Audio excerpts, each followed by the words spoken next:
Hello, hello, hello, friends. Welcome back to another afternoon here at Get Your Roll On. This is Captain Kirk. I hope you are doing well today. Happy New Year to you. I hope that your New Year's Eve was good. I hope your New Year's Day is going well thus far. And whether you are hearing these words in the morning, the afternoon, or the evening, I hope that it is a good one for you. So we are back just hanging out, working on some more of the scene build out in Foundry. So we've started in on the regions, is where we've done last time. So we've got our 2.5 foot elevation region, our 0 foot elevation region. If you want to check out the last video in the series, that'll go over more information of exactly like how we did that and how we're going to be utilizing those to essentially turn this scene into a seamless like 2D 3D landscape, if you will. Not like 2D 3D pixel graphics, a different kind of 2D 3D, I guess, for our for our players.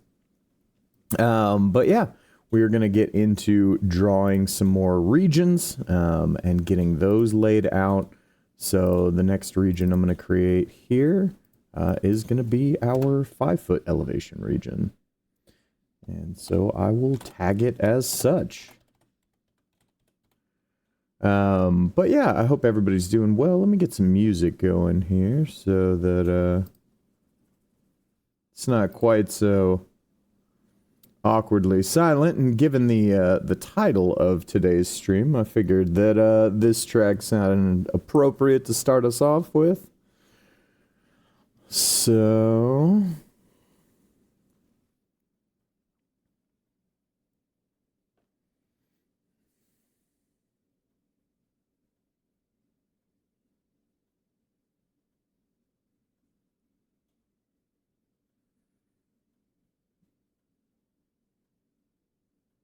okay, I see.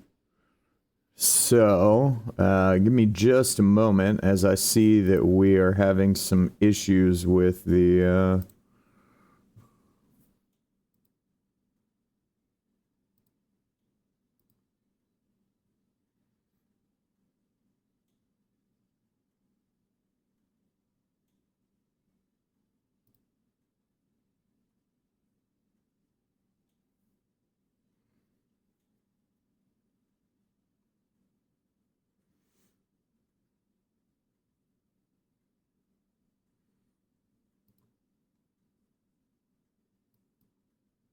okay. I think that this should fix the issue over on YouTube. So, I mean, the long story short, I have to make sure that certain audio portions of this that are very easy to make sure don't show up on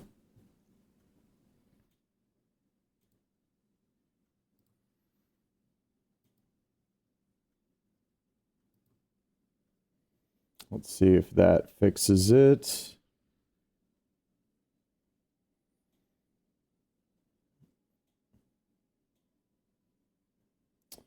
Okay, so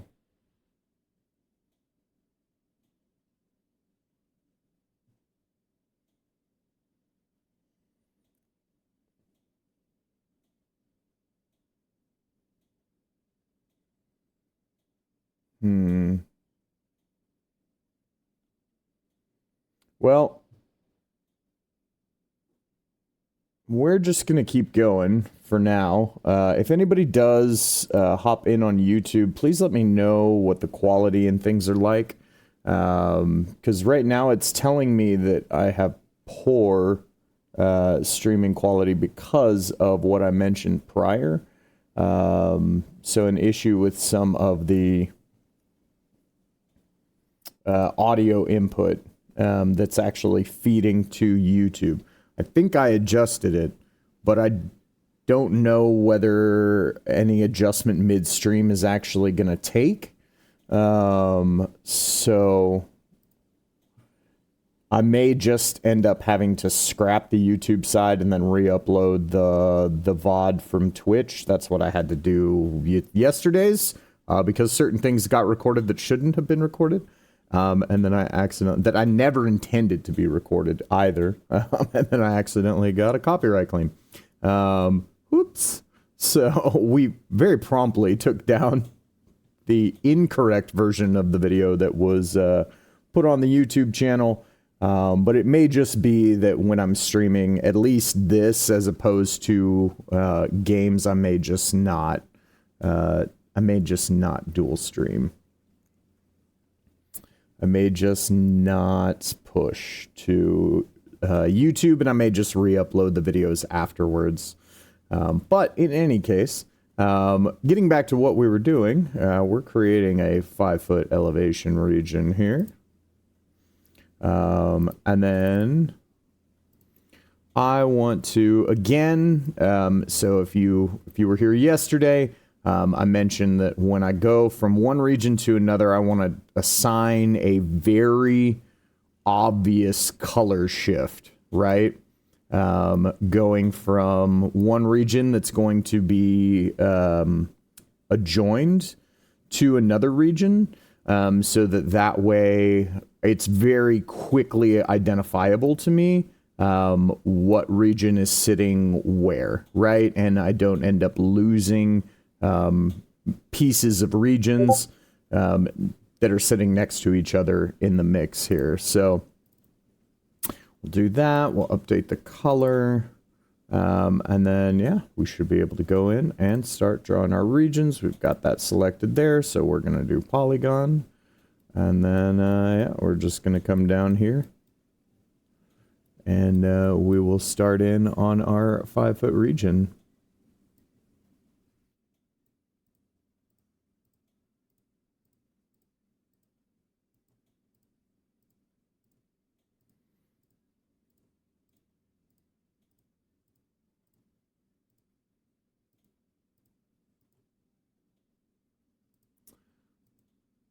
So, and I'm just going to give a quick shout out as well to, it's in the description, or if I end up having to re-upload the video, it will be in the description of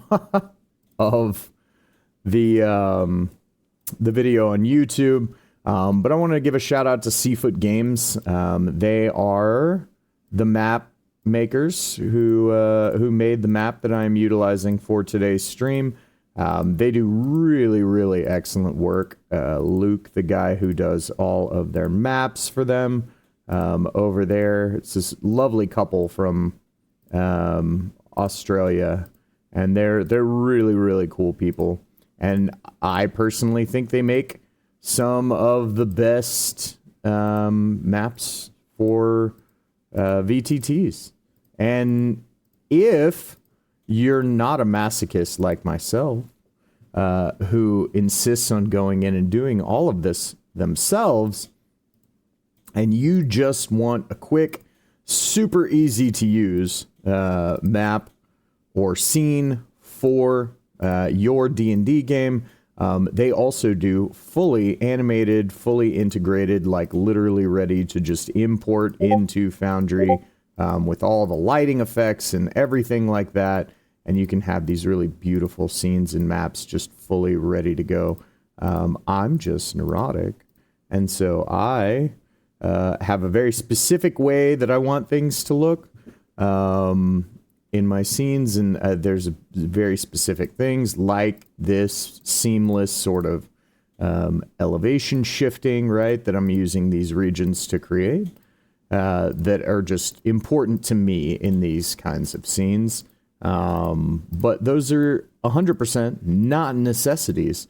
And so they're a great resource, whether you're just looking for maps to be able to go in and utilize as a canvas to create your own scenes with, or if you just want scenes that are already ready to go for you. Beyond that, they actually release full like campaigns and adventure modules all as part of their Patreon. It's really pretty nutty, actually. Everything that you get from them for the subscription price. I've been a subscriber of theirs for forever. This is not a paid promotion. I just really love the work that they do, and I have exclusively been using their maps for a very long time. Several years now. And so I just want to show them some love because they're super cool people. And they make good stuff.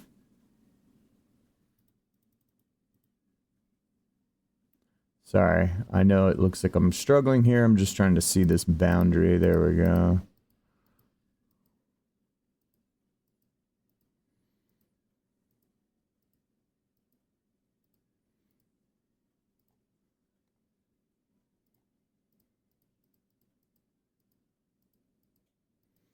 And then, yeah, so if you are going in here and you're trying to create with this, if you've never used the draw tool or region drawing tool on Foundry before, essentially the way that it works is when you are trying to create shapes like this, you just have to right-click. I'm sorry, left-click. Every time you want to create another little segment. And so by just kind of left-clicking around the perimeter of where I am attempting to draw, that is how I am shaping these lines around the different features on the map. And I am nowhere near perfect at this. I especially struggle when it comes to, see, just like that. I especially struggle when it comes to, like curves like that. And then sometimes you do what I just did there and you try to go too fast. Thankfully, it's pretty good about just adjoining the regions if you draw them across the same space. So I'm going to see if I can't get these lines to line up here. And then that should just pretty much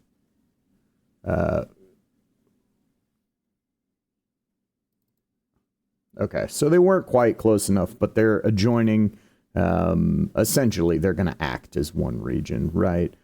Technically, there is like this boundary line here, but because they're both at the same elevation, while it is going to technically run the script is so minor that we're using for these elevation changes that it isn't something that you have to worry about like bogging down your game. It's not like it's running some enormous, huge macro. Now, if I was trying to shift like, I don't know, maybe like 20, 30 tokens at a time across that boundary and have them all change elevation at once, then yeah, that might present an issue, but let's be real, when are you ever actually doing that in a game?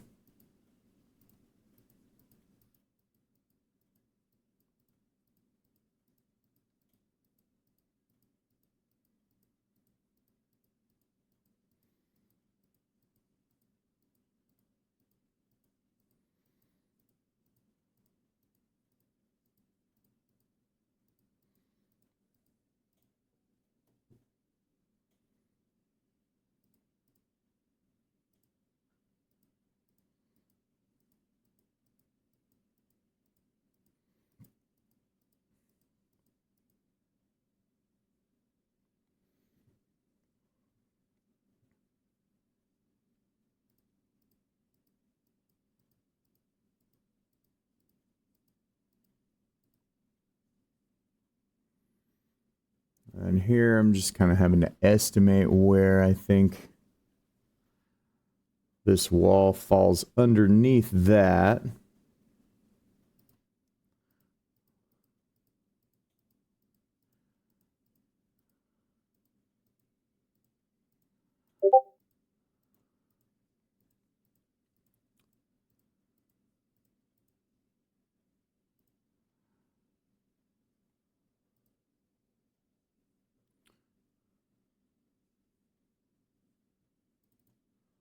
Boom. So yeah, getting these regions knocked out here. Go ahead and Move on over to this other side.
All right.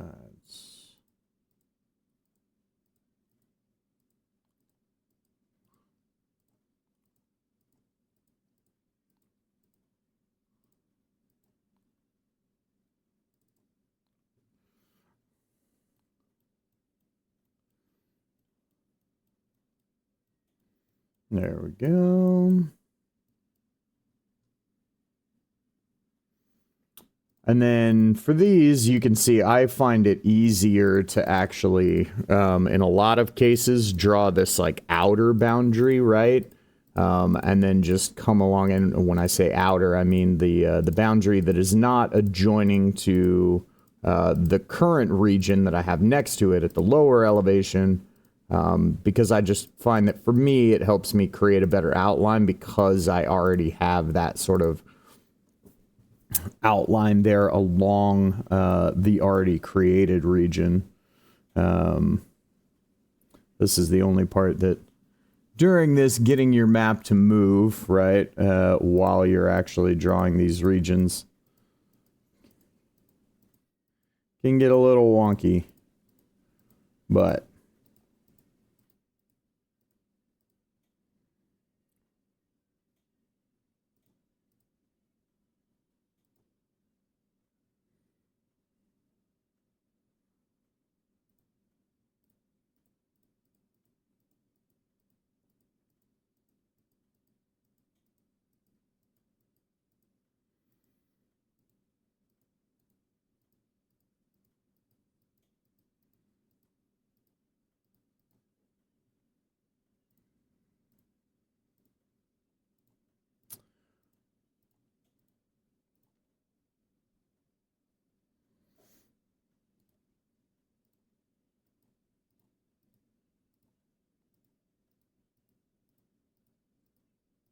and I think I've got the music at a reasonable volume. If anybody tunes in and it's too loud, please, by all means, let me know.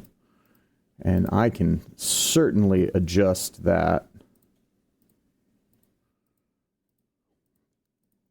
Some of those things just kind of take some trial and error. Because I mean, I can, but it's like, I don't know how to describe it. It's like it's so wonky to try to listen to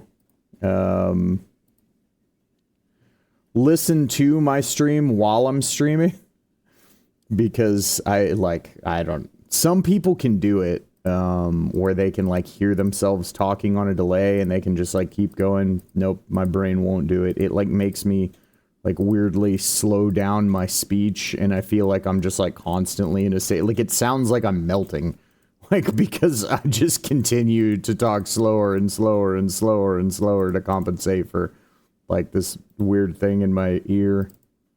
Right, I'll close that guy off.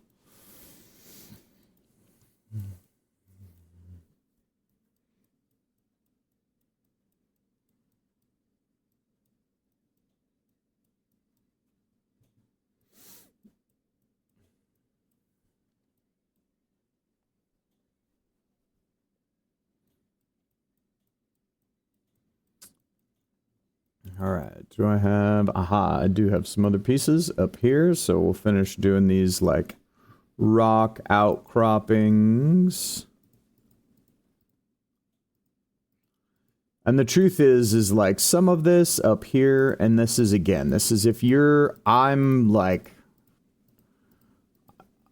It all has to be done, or my brain is just gonna, like, break, right? If I just know that there's other portions up here, like, with the regions not properly drawn for these kinds of, like, elevation effects and things like that.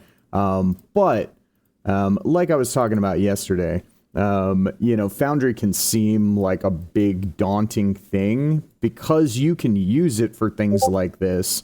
And as I'm sitting here showing you how to use it for something like this, like, hear me also say that this is completely unnecessary to run a good D&D game. Like, this is a thing that I like, A, because I actually find it enjoyable to come in here and, like, do this piece of it.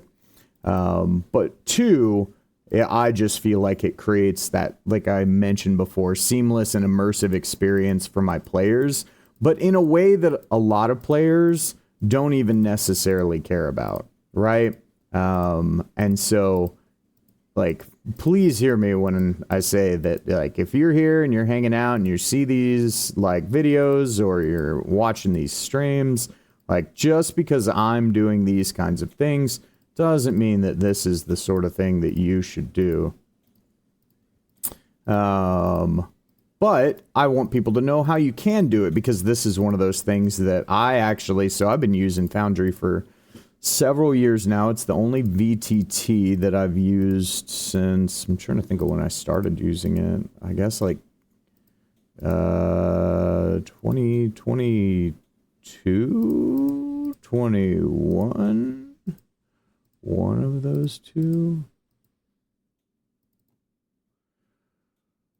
I think 2021 is when I started using it, now that I think about it. And so it has gone through a lot of changes. And these are always the kinds of things that I wanted to be able to do with my VTT. And I like creating that almost, because I'm not a programmer, so I can't actually create true, like, video game experience, right? But an almost video game-esque experience for my players.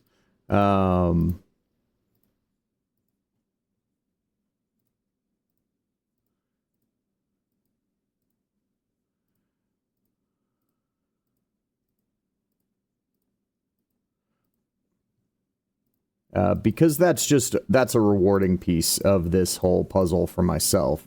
But that doesn't mean that that is something that needs to happen for a game to be successful or good, or, you know, for players to be invested, or anything of that nature. And so I feel like there's a lot of content out there like this that can sometimes feel, to new GMs or new DMs, right, who are thinking about picking up the mantle and trying to run games for their friends and or for groups of people online, or whatever the case may be, like whatever avenue you're gonna start running D&D for, or any tabletop role-playing game for that matter, not even just D&D. Because there's a lot of other great choices out there. D&D is not the end-all be-all by any means. Like, 5th edition is the system that I've been using for a long time, but that in large part is due to just kind of the nature of how my experience with gaming evolved over the years. And it was, in a lot of situations, I was consistently the person who knew how to play, that was having to teach other people, right?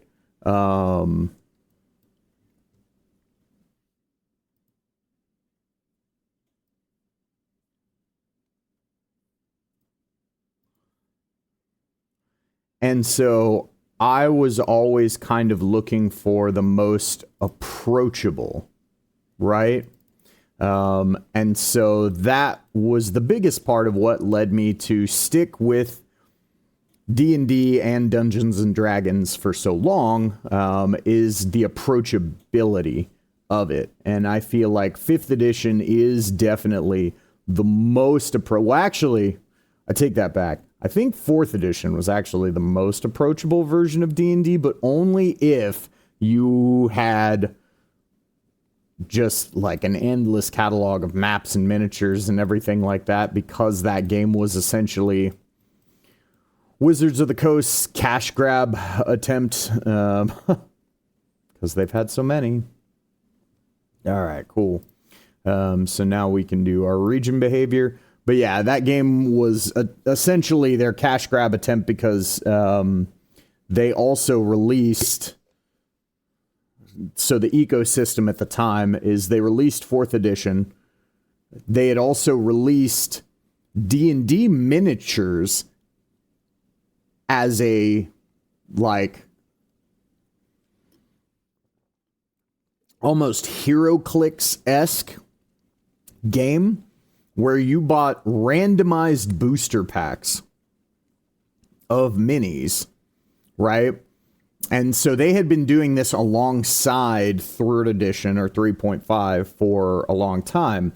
And in an effort to give you a reason to buy them beyond just needing them for your own D&D game, they also, D&D Miniatures was its own, like, game, which was essentially like Chainmail 2.0. So Chainmail was the miniatures game that all of D&D actually spawns from. So long before there was D&D, there was Chainmail. Long before there was Chainmail, there was TSR, which was Tactical Simulation Role-Playing, which was actually... Gary Gygax originally created that entire thing as a training system, or a portion of a, like, tactical training and simulation system for OCS, like Officer Candidate School for the military, for the Army specifically, I believe. I could be wrong on that one. But in any case, guess what? Like most things that the government contracts people to do here in the U.S., it basically just got kicked to the side after he made it. And so now he's sitting there with this whole thing. So he takes all of the military, like, pieces of it. I want on token enters. We're going to grab our macro script over here. Where am I at here? Here we go, script.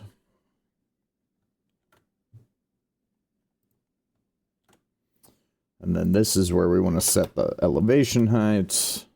Boom, update region behavior. So, and then the other thing we want to set is we want the top height on this guy to be 10 feet. So we want that 5-foot buffer zone on either side. And now, in theory, if we come back over here to our token, and we move here, boom, we're at 2.5, and then we move here, and boom, we're at 5 feet. Awesome.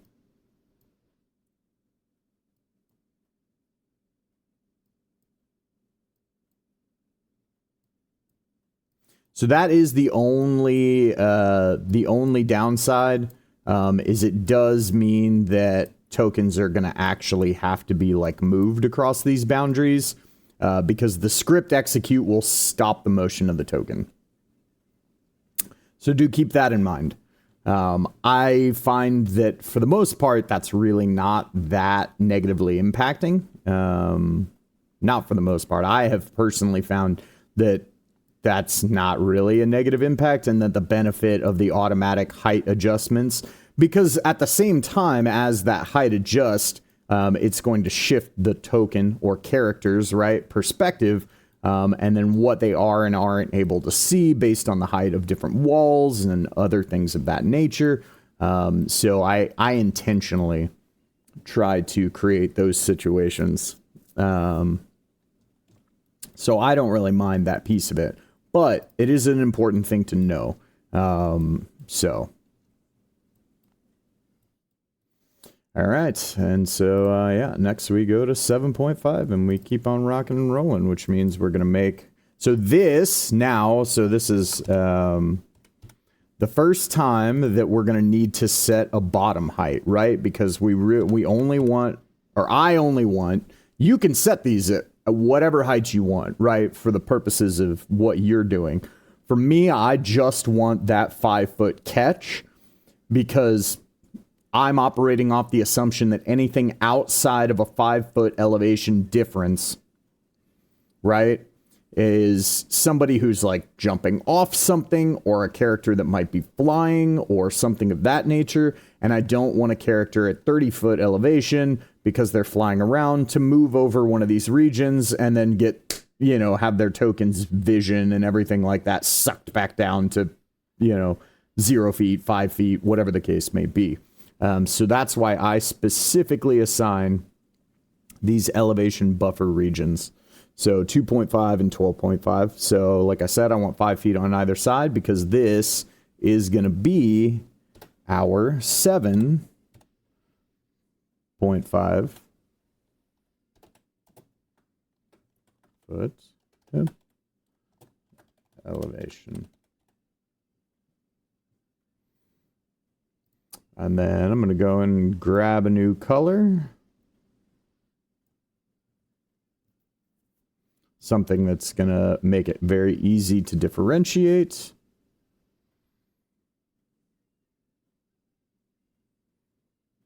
And then we will update. And now we're ready to draw.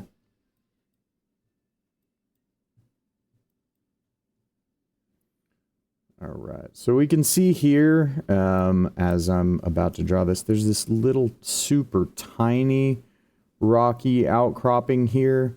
I'm not going to be so neurotic as to draw an actual whole other, like region there for that height. The essential thing that I'm just going to know as a DM is that there is that additional rocky outcropping there.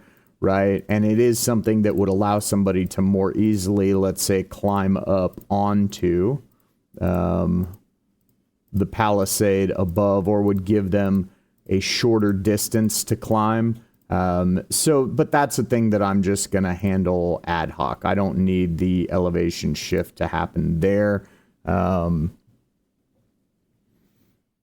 could, but it's so tiny, right? You know, so that's one of those things where it's sometimes you just kind of need to go, you know what, good enough is good enough. As here I'm about to do some very small ones as well. So, you know, I say that and then I'm going to turn around and basically like contradict myself, but it's just how it be sometimes.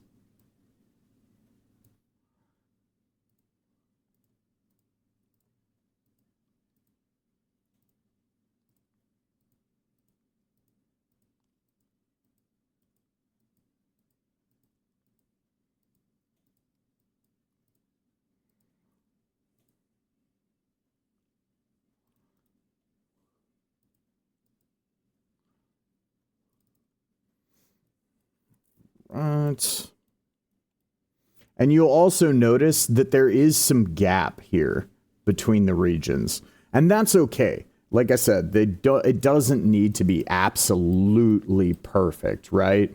Because at the end of the day, this isn't a video game, right?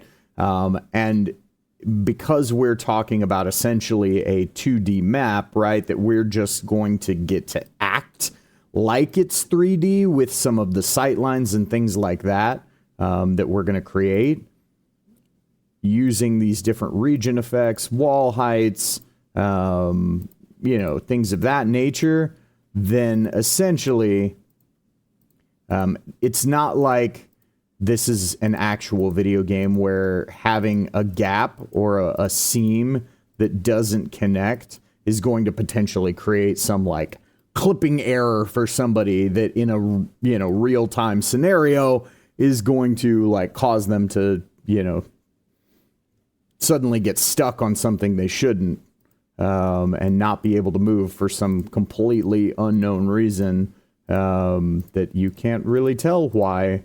Looking at you, Borderlands 4. A whole series, I feel like, has just been notorious for... Oh, what's that?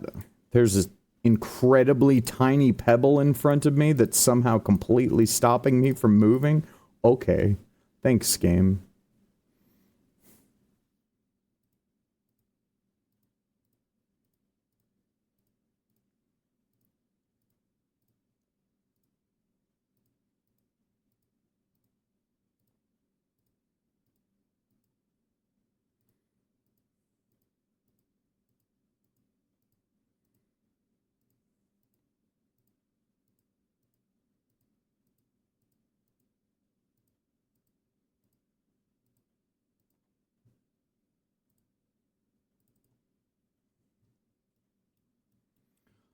All right.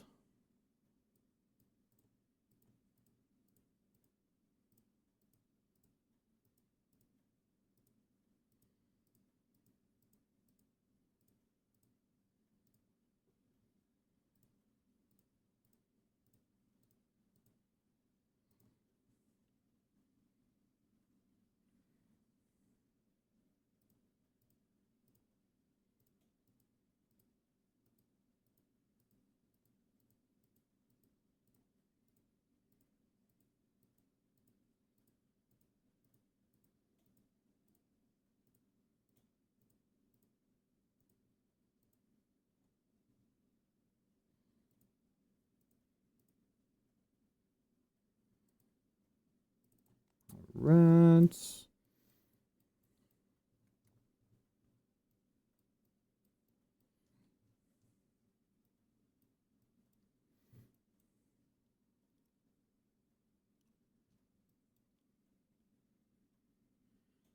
See, I drew that region over that pillar there.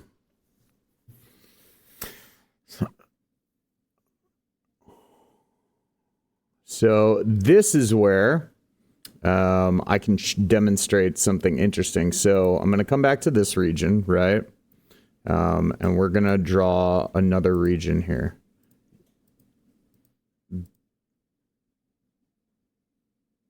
And I'm going to get it to as closely as I possibly can.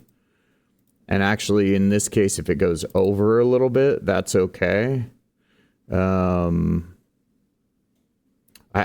That's right. I need to intentionally make it go over a little bit.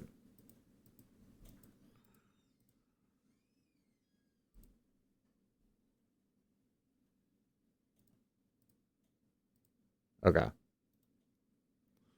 So, oh, come on. Is it actually creating a new one, though, for those? Let's see. Oh, it did. Okay, so I can actually trash this one. Am I sure? Yes. Okay, so this is what we're going to be able to do with this, right? So here, we can see this, and I can just do make whole, right? And so now, so that's why if you wanted to take a region and actively create a hole in the center of it somewhere. So for example, why would I want to do that? Let's say, well, let's say I'm here and I'm drawing this base region, right? This enormous, huge space. But let's say there's a bunch of like pillars on the inside of it. Well, it's going to make you create one wholly complete like shape to define a space for the region, right? Well, then how do I make sure that I've got the right heights on these ones over here? Because if you do have the multiple height scripts overlapping in the same space, that can create issues. So this is when you can come back and then you can draw another shape within that same region. So for the example I just did down here, I drew that shape within the 2.5 elevation region because I had drawn over this and I wanted to take that out of it, right?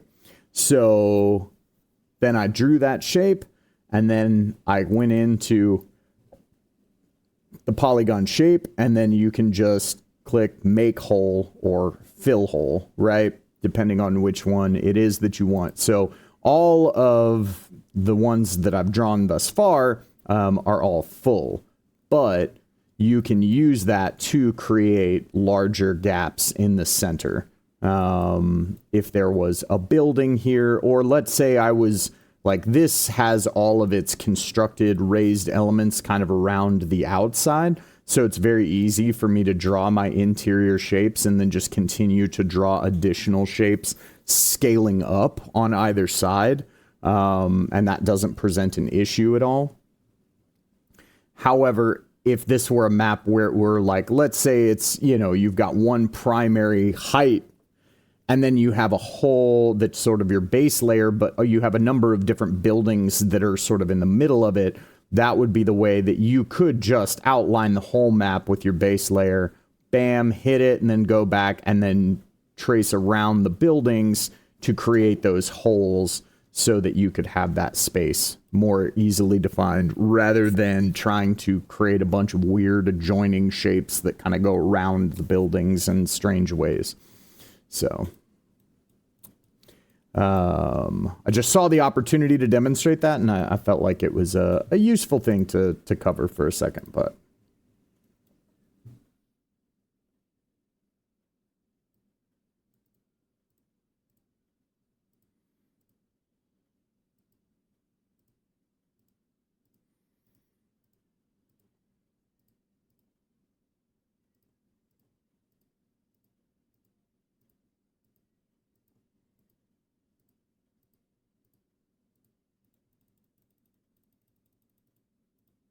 and then sometimes on these darker ones, it's hard to see very clearly defined where these different sort of edges are, at least for myself. Could just be the brightness settings of my monitor, to be perfectly honest, or it could be my eyes.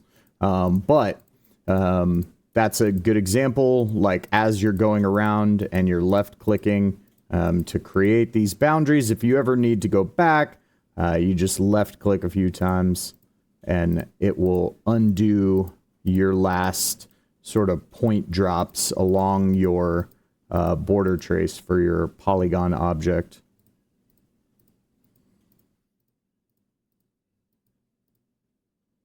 I shudder to think what the name of these polygons would actually be if we gave it an appropriate name for the number of sides that it technically has. I don't know that the Grecians were prepared for that.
All right.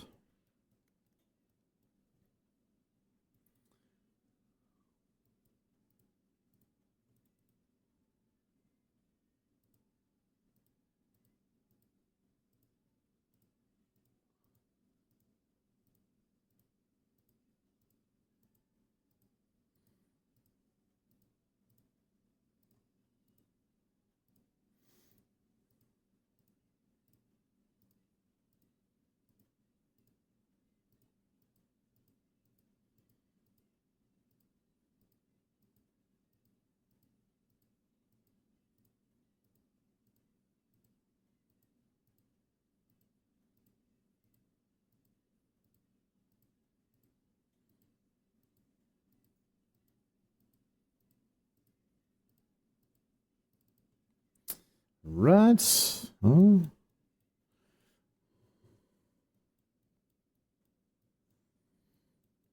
That, and then we'll come to these rocky outcroppings up here.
Right. Ah. Actually, just need to respond to somebody on the Foundry Discord very quickly.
All right.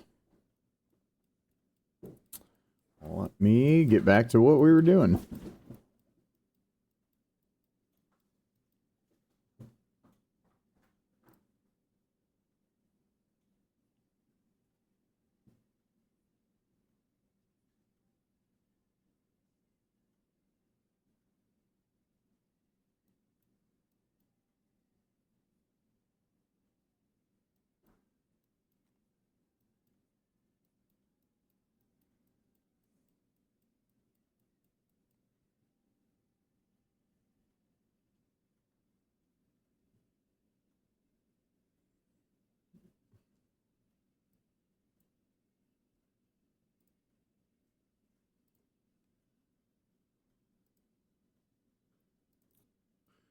All right.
So yeah, Foundry has an application process to be able to link your streams and things like that on their server. So forgive me for the silence. I'm just trying to actually get that properly set up.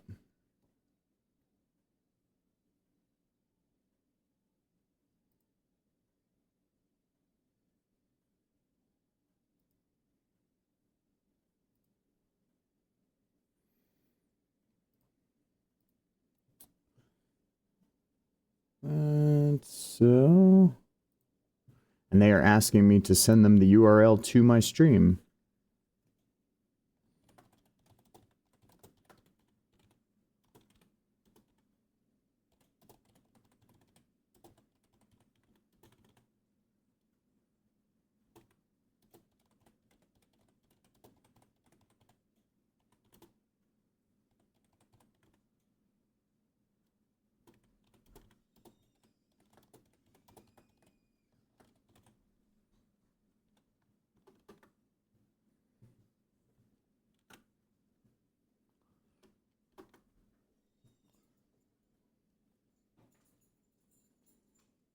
So I just have to grab these couple links really quick. So I apologize for the brief intermission in what I was working on there.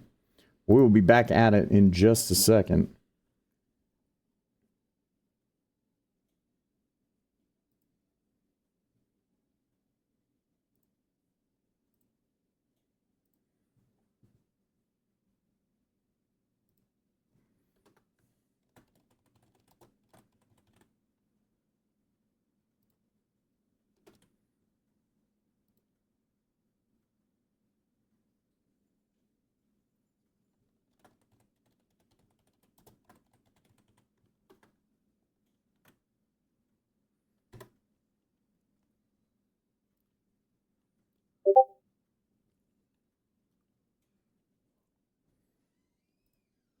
All right. Let's get back to what we were working on. I think that is everything in our 7.5 foot elevation.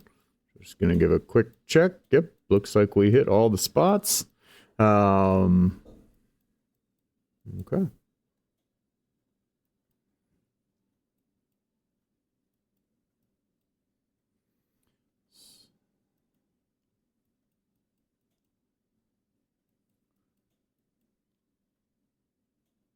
All right, yeah. So that means it is time for our script.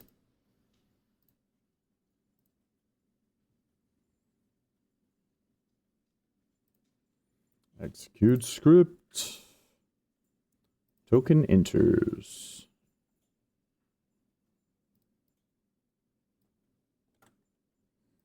And we'll grab that bad boy. And 7.5. Right.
Right, so next we will go to 10 feet.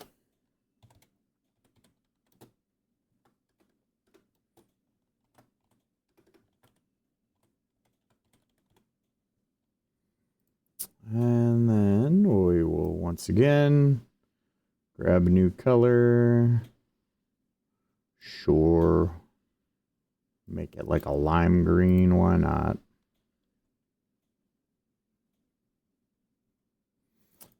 And then we'll go in and set that buffer. So we're at 10 feet elevation. So like I was saying, I want 5 feet on either side. So 5 and 15.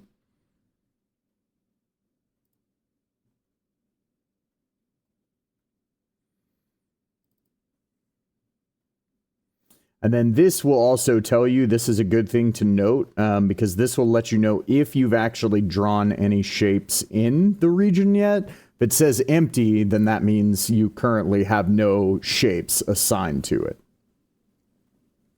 So, which we're going to remedy post haste.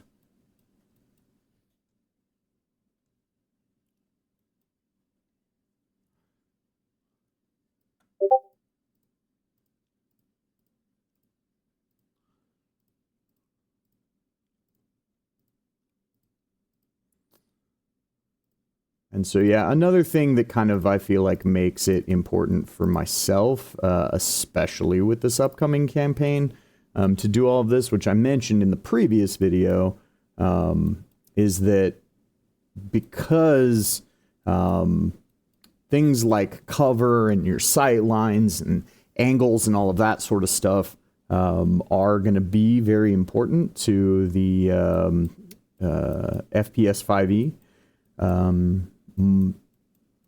Supplement that I am going to be play testing for, that I am intending to release within this next year.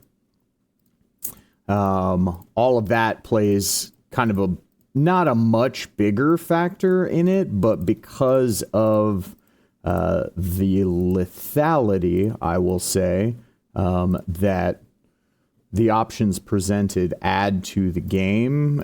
It does make things like, it makes all the incremental bonuses that one can add to one's like armor class or to break sight lines and all of that sort of stuff.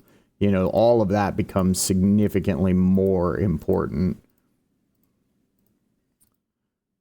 Or at least I believe that it will, right? So this is actually going to be the very first initial playtesting beyond just what I can do with specific, like, you know, modeling of like data points in a solo environment.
Sorry, I'm having to provide yet another link to Foundry. This should be the end of that, though, and then we can just focus on hanging out and getting all of this done.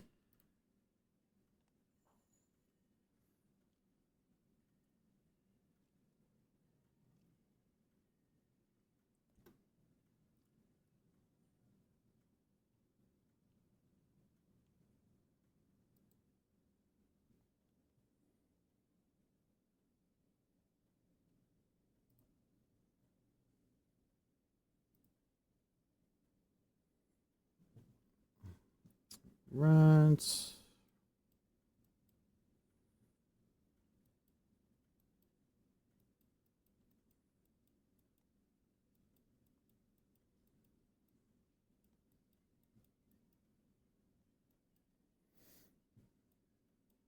So that means now it is time for our script.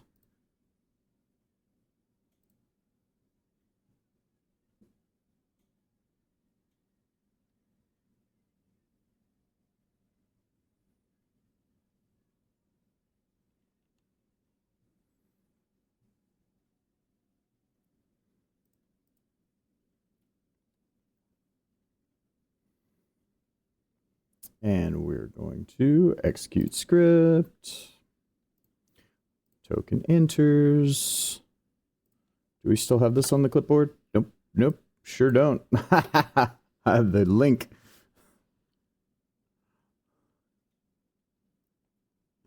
All right. So grab my little script here. And this time we don't have to change anything because 10 feet is actually the appropriate height. Ta-da! Ta-da! And now that we've gone through a couple more iterations, right? A couple more layers here. I think it's time to click back over to our good old token. We're going to move it over here.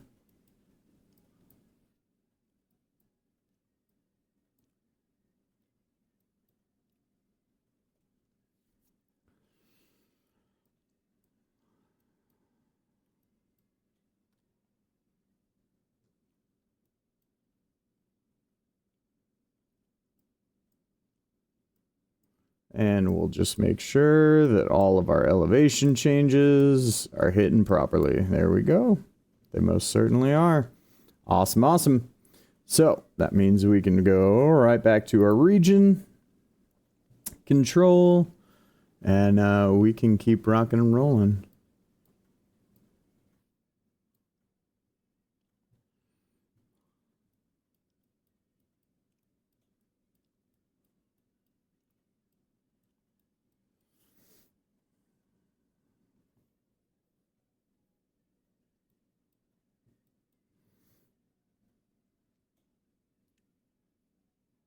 Right, let's...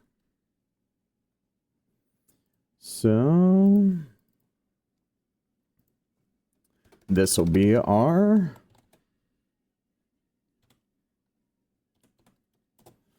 12.5-foot elevation region.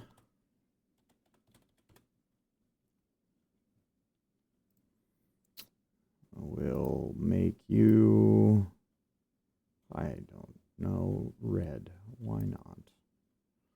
Why not? Well, against the green, yeah, I don't know. Fuchsia, right? That'll stand out more. Oh, but that's like the same as the 5-foot elevation. I mean, I could guess it doesn't super matter if they're not like right next to each other. So yeah, we'll just do red. Oh, there are regions up here that I did not finish. I thought I was missing something somewhere. Okay, so we'll go back to 10. We'll draw these guys in. Then we'll...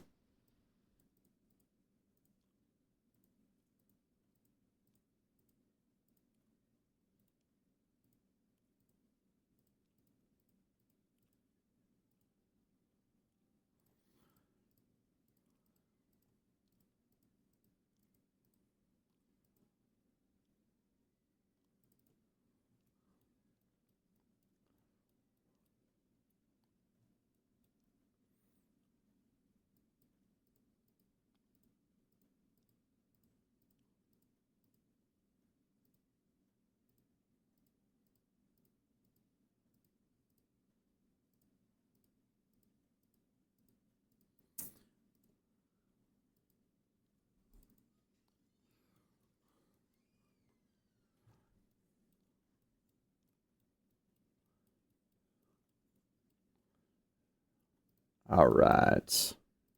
And then we'll set our definitions here, right? So that 5-foot buffer on each side. And then we'll update and get to drawing.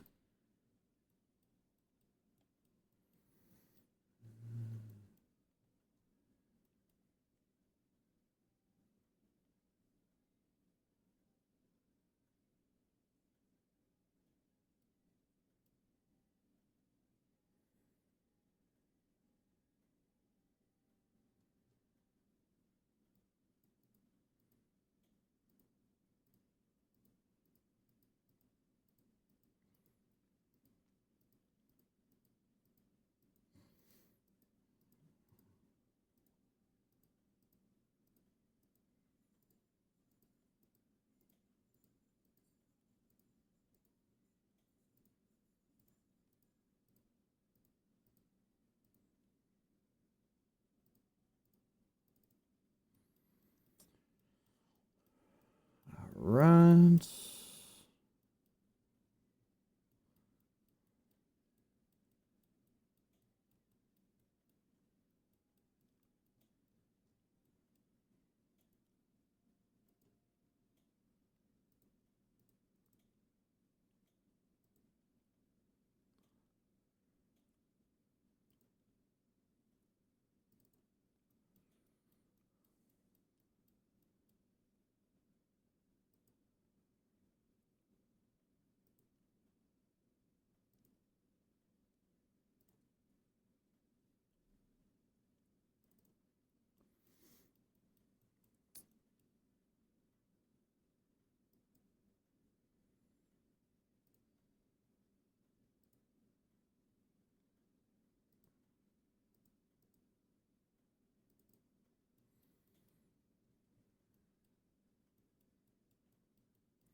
Alrighty.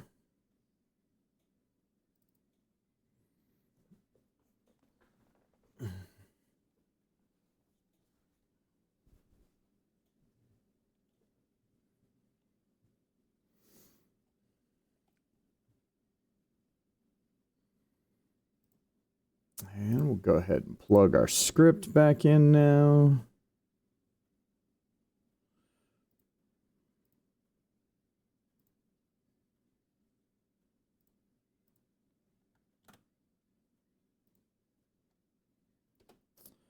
And we're going to go to 12.5. Boom. All right.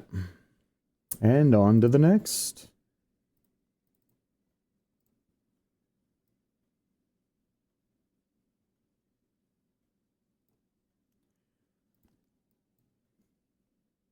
Mm. 15-foot elevation.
And I know it also might seem strange if you're tuning in just now and weren't here for yesterday's stream that each of these steps is 2.5 feet. So keep in mind that this entire map is intended to have been a fortification originally built by dragons that is now being utilized by giants. And so that is part of reinforcing the like megalithic feel that I want this want this space to have for the players. So, is in fact intentional. Normally, if I were just doing this, like for a traditional scene, I would be grouping sets of these stairs together to create some of these elevation shifts. And I don't know that in a scene that was meant to be like more normal size, where like this is like a single file staircase for like a normal character, sort of deal. Because keep in mind, you know, I'm trying to make this a staircase for huge creatures, right? Or seem like such. So I don't know that I would do an individual region for each step. It would be multiple steps grouped together, and significantly more gradual elevation increases. And I wouldn't do like 1 foot, 2 feet, 3 feet, that sort of deal. You know, there's no reason to be that pedantic with it normally. That is strictly a thing that I am doing to create the feeling of this specific scene. So, in case anybody was wondering. All right. I missed some 12.5s. I keep missing these guys up here. Let's just go back and rectify that.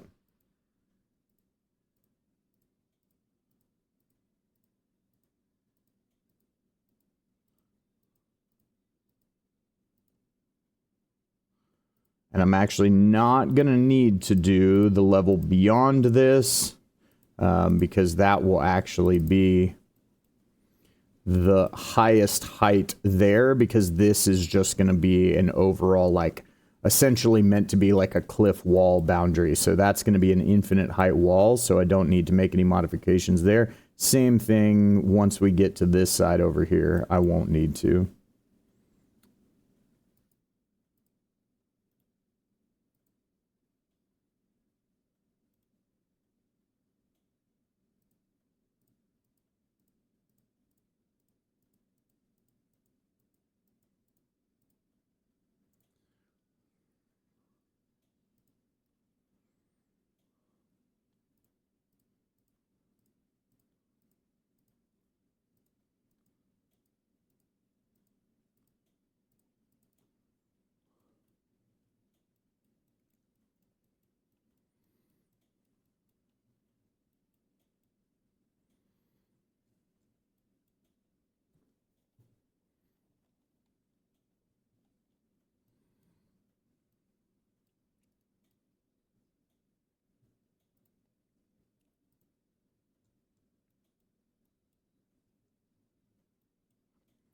Right, and then, yep, that's what I'm gonna...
Right, and then the down will be 5, and the up will be 22.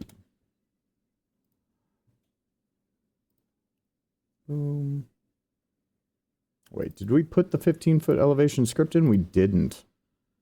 We did not. Alright. Thought I missed something on that last one.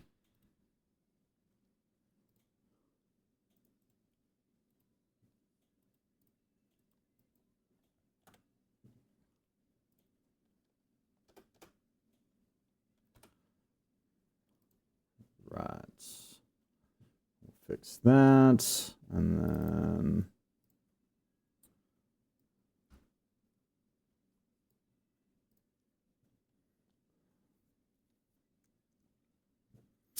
and now we begin with this one. I'm going to go ahead and grab this little segment up here, which will be the last one I have to do on this side. And honestly, this just isn't even necessary to be, like I mentioned before. Is anybody even going to be up on this piece? Like, will anyone even attempt to use this? Probably not, but I'm going to know that it's up here and it's within the bounds that somebody could go to. And it's just going to break my brain if it's not.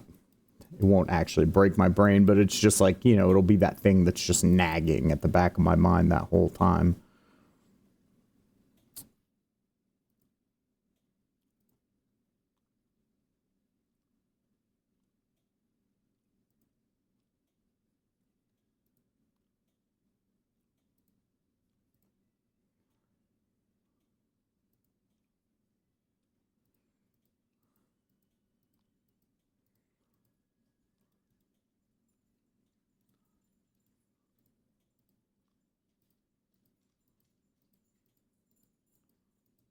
Okay.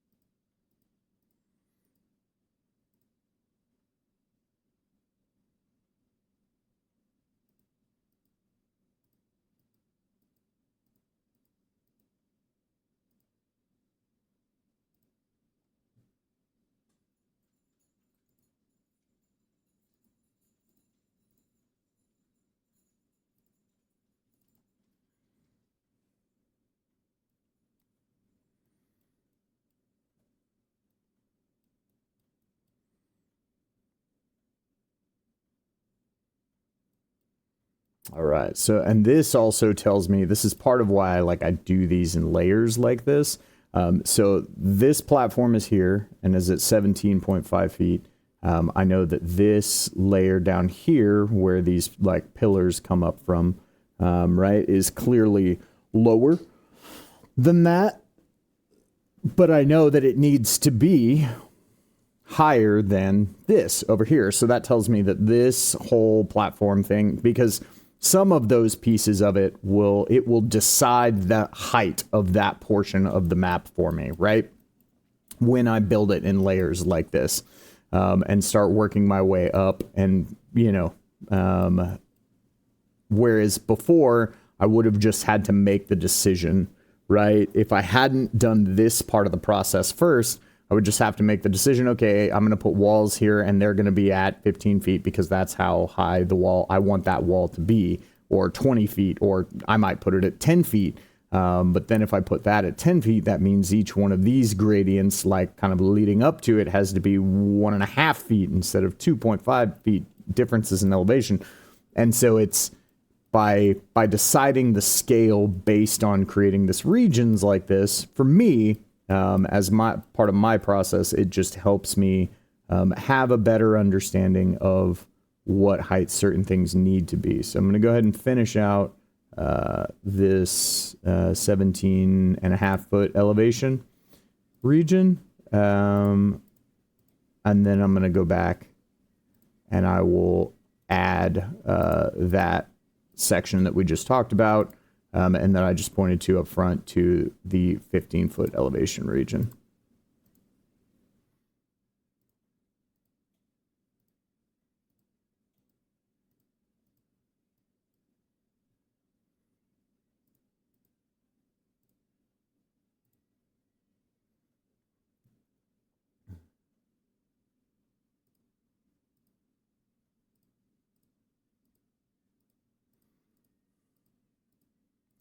Now, the region controls can be handled with just the base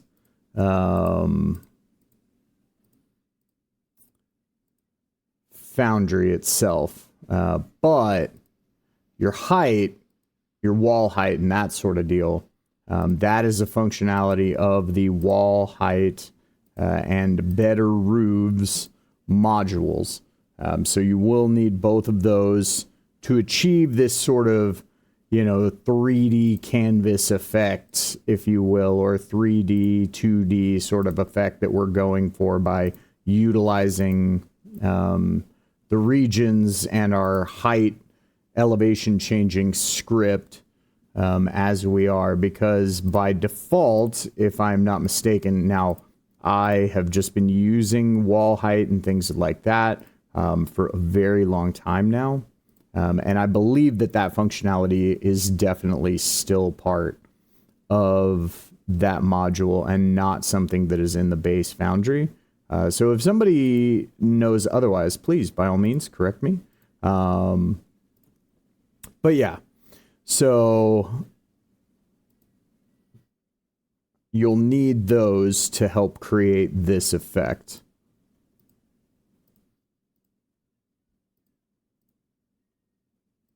And the wall height, if I'm not mistaken, is made by Ripper93. He does a lot of modules for Foundry, some paid, some not. Oh, that's unfortunate. Let's make that go away. We did not mean to click our macros. I do not care about those in this moment, no.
Right.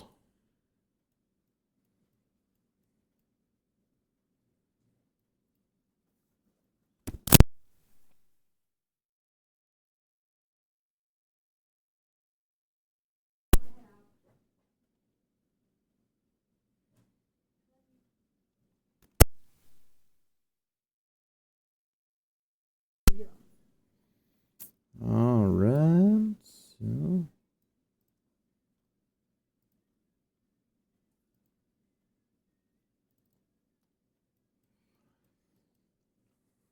Okay.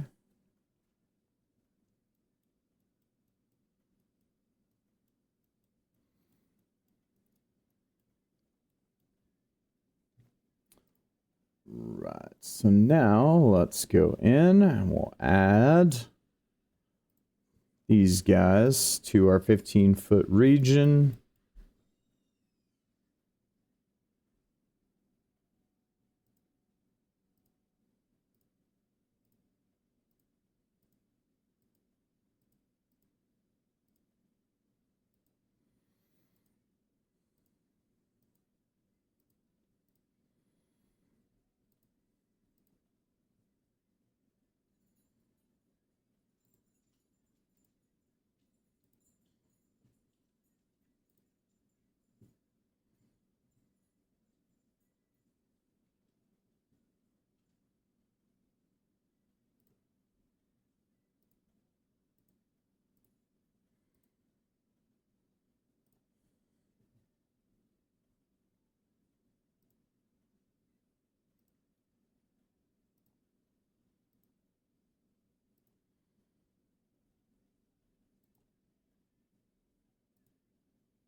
Whoa, I got a little lost, I think, in which side of this I was drawing. Anyway, let's go back. Let's back up. I was, yep.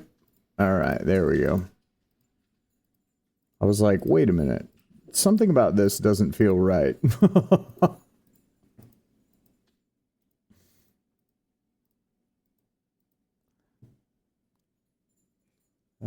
If I can get that to move over, come on, you can do it. There we go.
All right, so...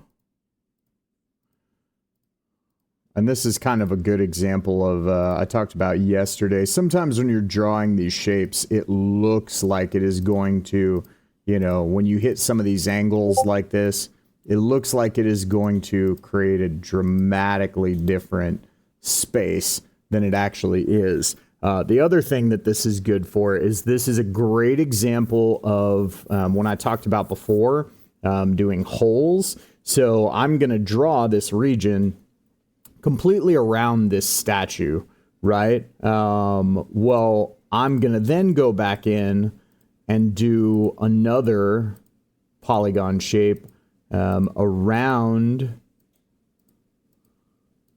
that statue. And you will notice over on the side that there is a circular shape.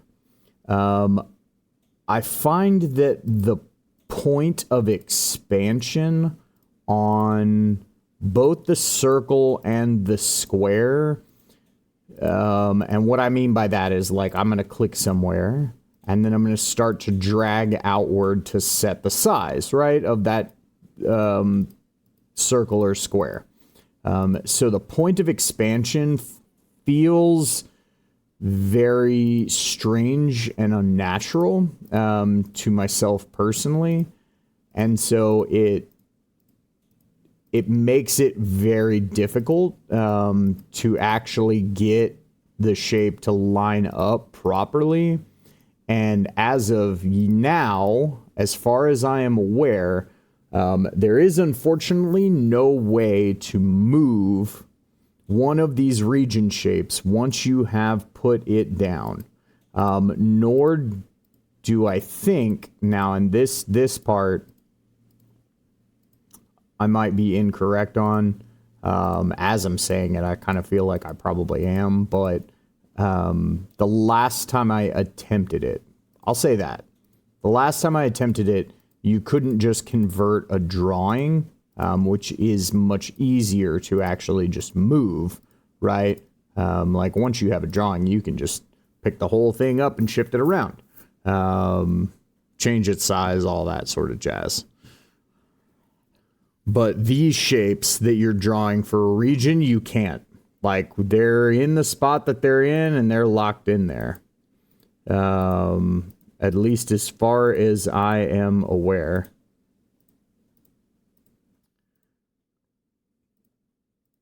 Actually, you know what? I have not tested that in 13. In V13. Which is what I'm using now. The last time that I did this for a scene was on V12. It's been a minute since I've run a D&D campaign, unfortunately, because life, right? You know, unfortunately, just job wasn't really allowing it, which is really sad. I actually had to end a D&D campaign that I was really, really invested in with these super cool cats that I met from Hobozone's channel. Hobozone is a channel pretty much dedicated. There's a few other things on there, but largely it's dedicated to build videos for Baldur's Gate 3, right? That was kind of the original point of his channel, and you know, since then I've met a lot of really cool people over there, and we were doing a D&D game together that I was running, and unfortunately had to take a hiatus from it. Thought I was going to be able to work my way back to it, and it just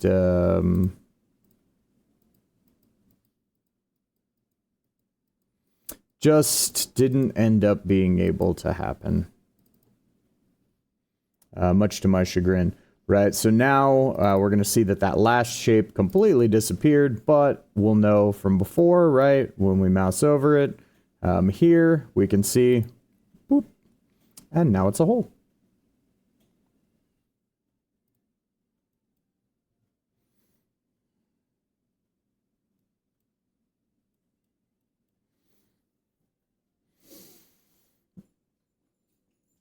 Oh. Ah.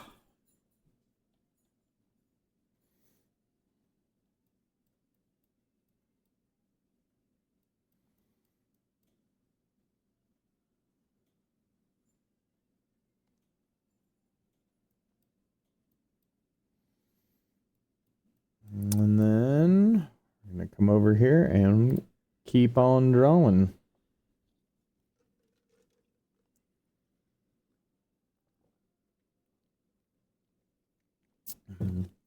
Keep on drawing as my southern drawl comes out.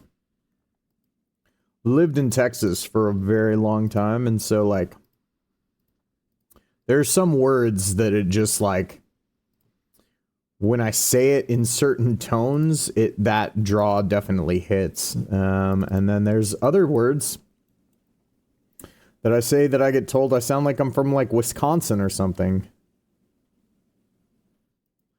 Like, oh no.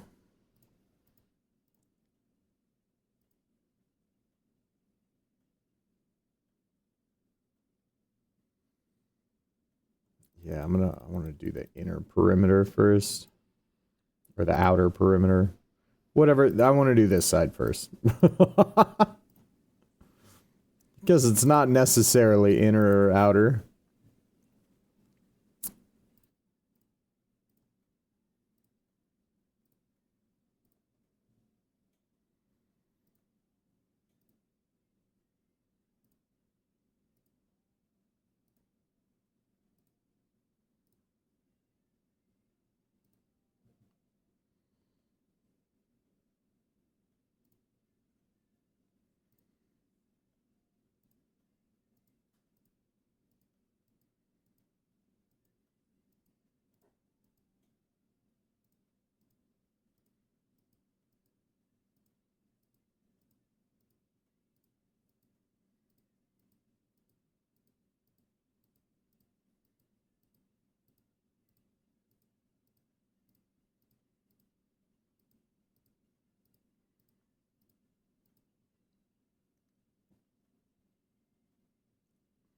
But yeah, I'm excited about this upcoming D&D game that I'm going to be running. I mean, it's still going to be a long ways out. I mean, as you can see, my process for scene building and campaign prep is pretty laborious, right? But I personally just enjoy the end effect that it creates so much that I feel like it's like I don't think I would ever not put this level of effort in unless I was running like a theater of the mind game in person. I mean, as a matter of fact, it honestly, like, to a certain extent, I almost only want to run in-person games in a theater of the mind with just, so, like, some props and, like, points of reference, like, you know, maybe a map for whatever town they're in, things of that nature, you know?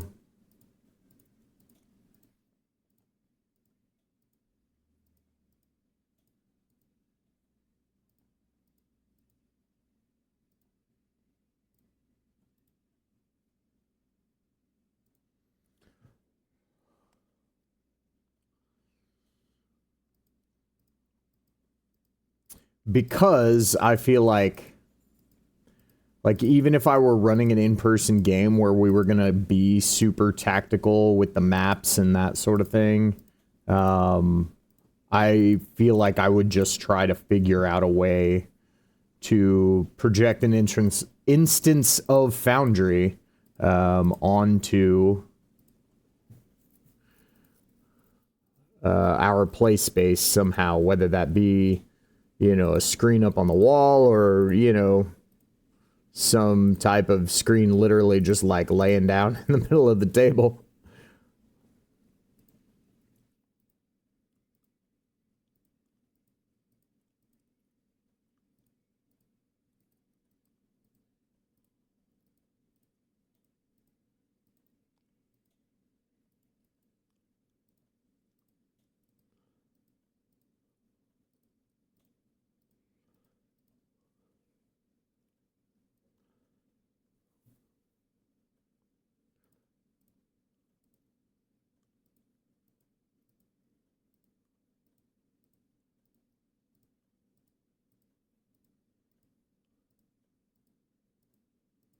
Plus, as I kind of mentioned yesterday, like this piece of this is I don't know, it's just kind of a very zen, cathartic, like experience for myself.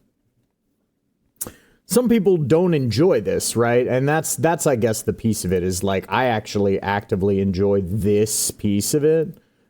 Just like taking the time to actually like set all this piece up and flesh it out and make it feel alive, right? That I'm always super happy when those kinds of scenes get experienced.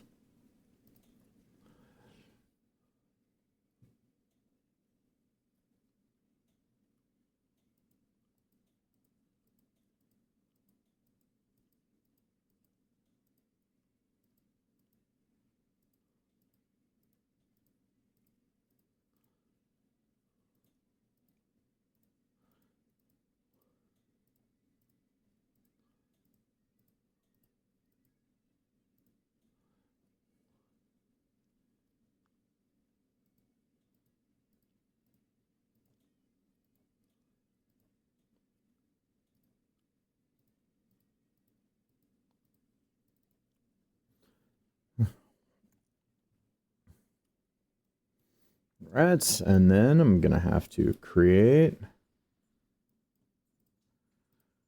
another hole over here for this statue.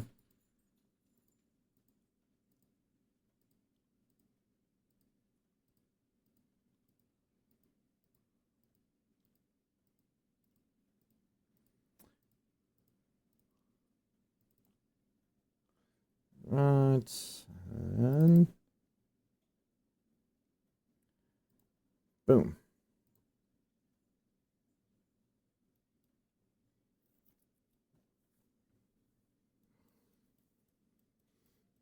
All right. So there we go. Now we're ready to move up to the next level here. So that means we are now going to 20 feet.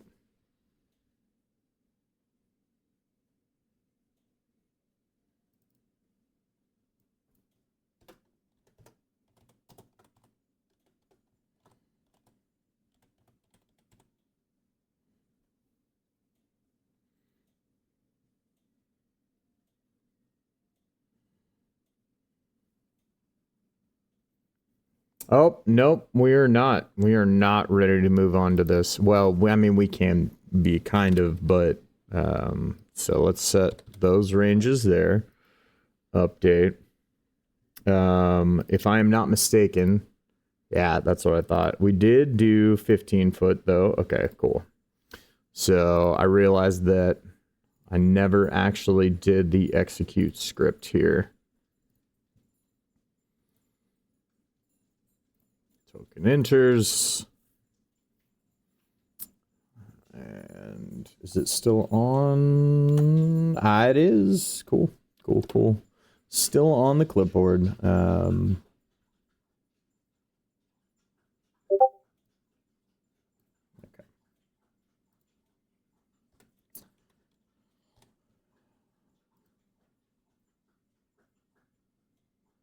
All right. Now I see that this was selected over here. Okay, cool. That is still 15.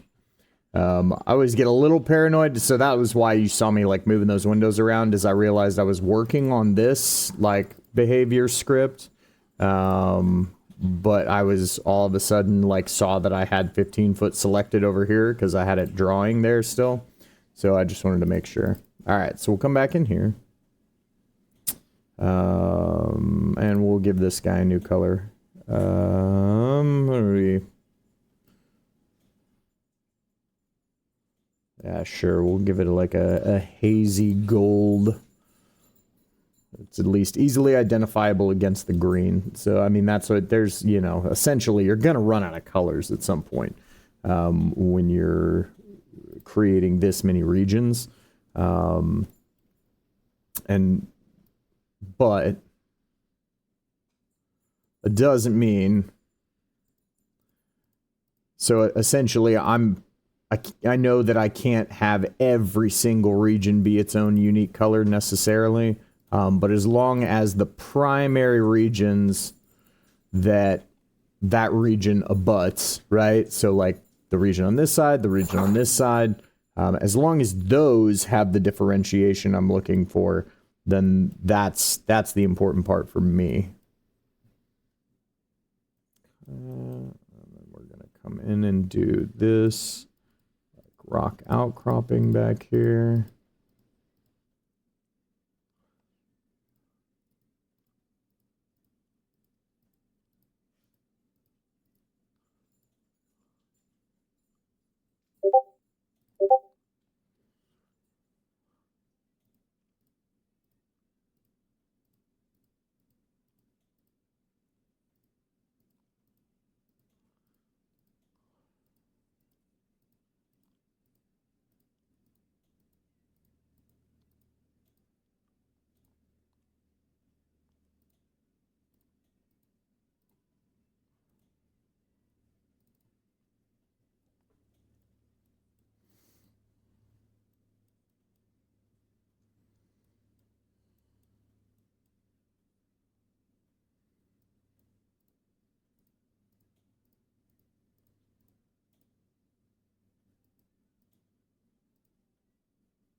Whoops.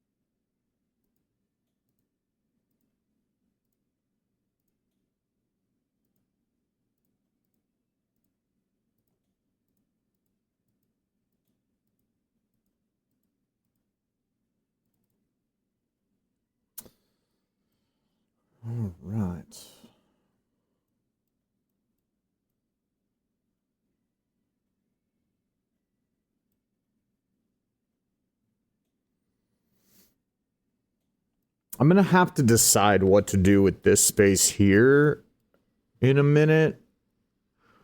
I think I'm just going to make it this height.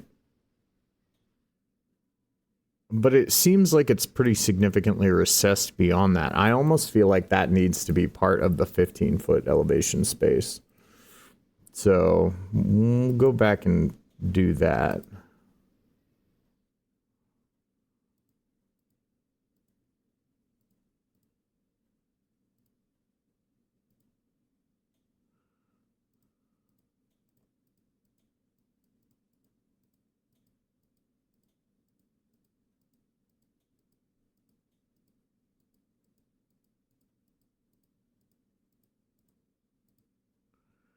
And the reason why I say that is just because of like how dark it is, and I do think it should be almost like a little, like a recessed kind of like hidey hole, if you will.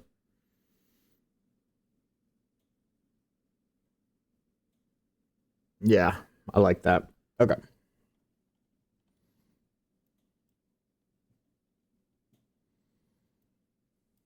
Because this is something, and like if you look at it from the perspective of, right, because this fortress is built by dragons, utilized by giants now, both of which that have sort of servitor species. But, you know, a giant's not getting down in here. They're not hiding down here. This is not like a crevice worth paying attention to.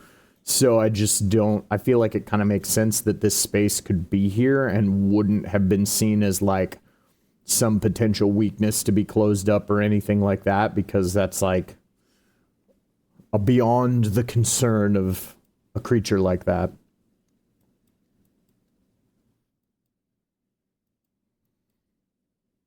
Okay. We'll go back to 20. Keep doing some things here. All right, so yeah, the next step up from here is what I'm gonna have to. Nope, we want 20. We want this. Next step up from here is where I'm gonna actually have to create a couple overlapping regions, or not necessarily overlapping region, but I actually don't need to create an overlapping region. What I'm going to do, well, yeah, I will create. I don't know. We'll see. I don't have to decide right here in this second, because essentially, because of the way this map is constructed, with this being an overhang, right, over this platform here, I essentially need something that's just going to allow the token to, like, move to the other side. Because there's going to be walls here.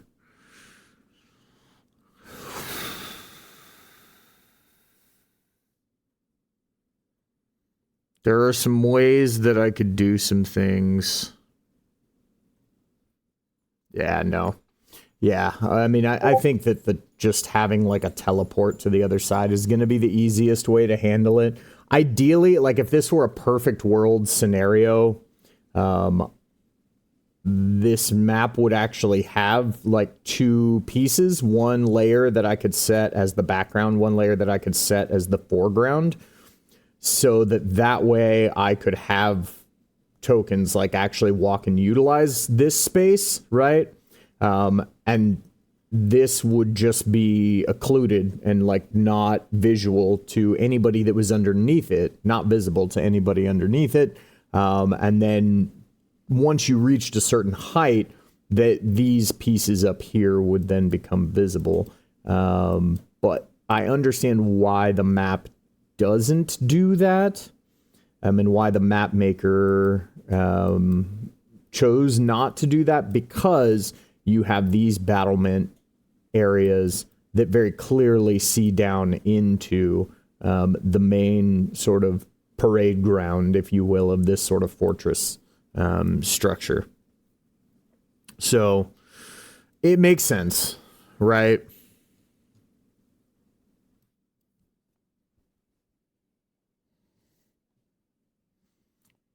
But I would like it if. But so I won't set anything here, right? And then I'll just set it to where this space becomes a teleport to here. That's going to be the way that I handle that. The main thing that I'll have to decide is because it will both have to execute the script and teleport. Because it will need to adjust height and then it'll need to teleport. And then, yeah, this will also, it'll have to have a height assigned to it because this will also have to assign height and teleport. Yeah. So that'll take a little bit of testing because I've never done multiple scripts on a single region before. I'm sure that it's probably not that hard. In all honesty. Okay, so I'm going to go ahead and put it in the script for this, but I'm also now realizing that because we established this is 15 feet, that also establishes the height of some of these rocky outcroppings behind the statues. So I'm going to go in and I'm going to backfill those here in a moment.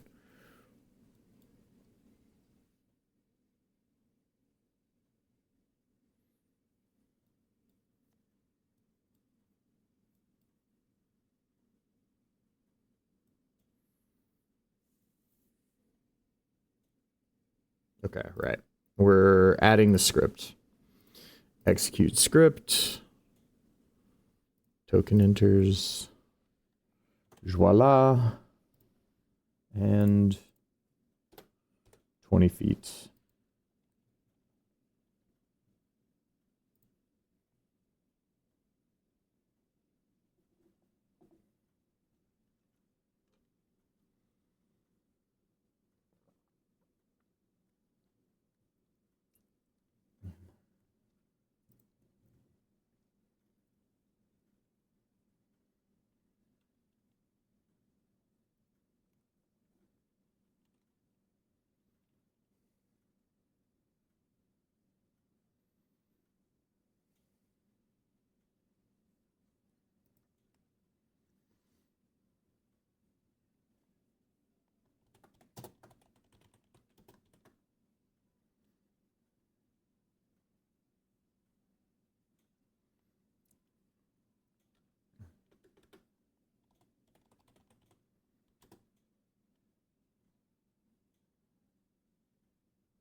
All right, so yeah, now we're gonna go back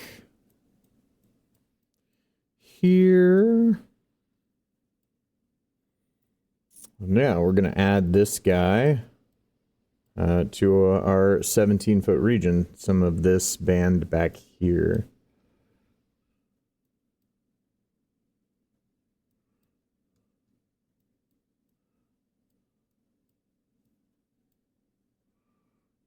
Okay, it looks like this is the start.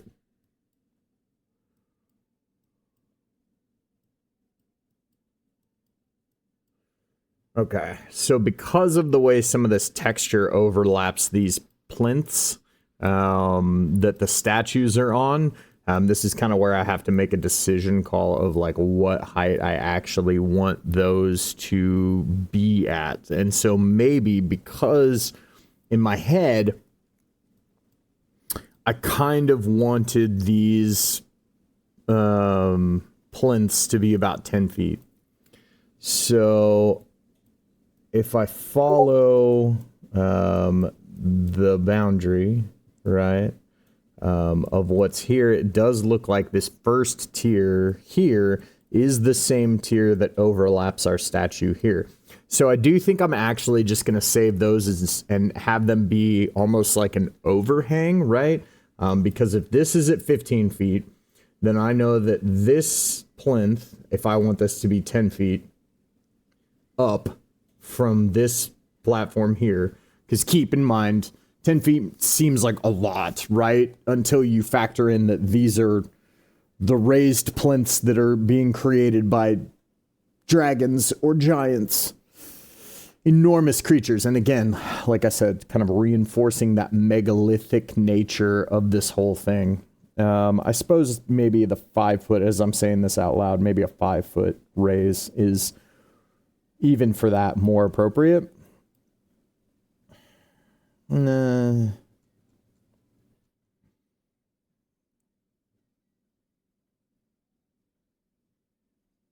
Yeah, I like the 10-foot idea. Like I said, I want some of those details to add to sort of the foreboding nature of some of this and the way that the characters might, experience it via the actual like VTT experience.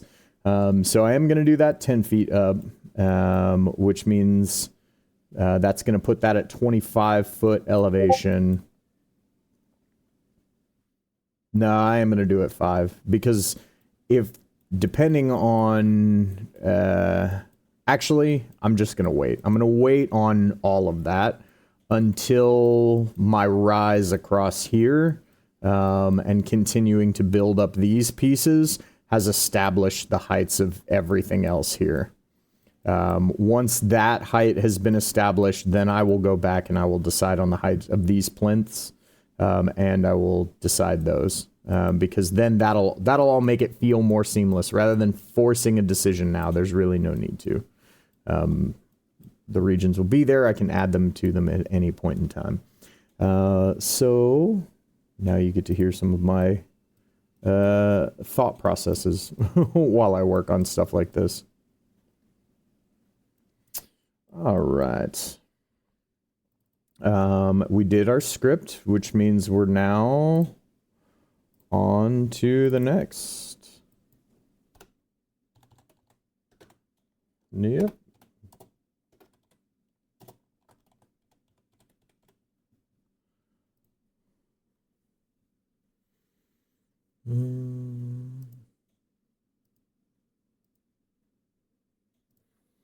We'll do purple. Oh, whoops.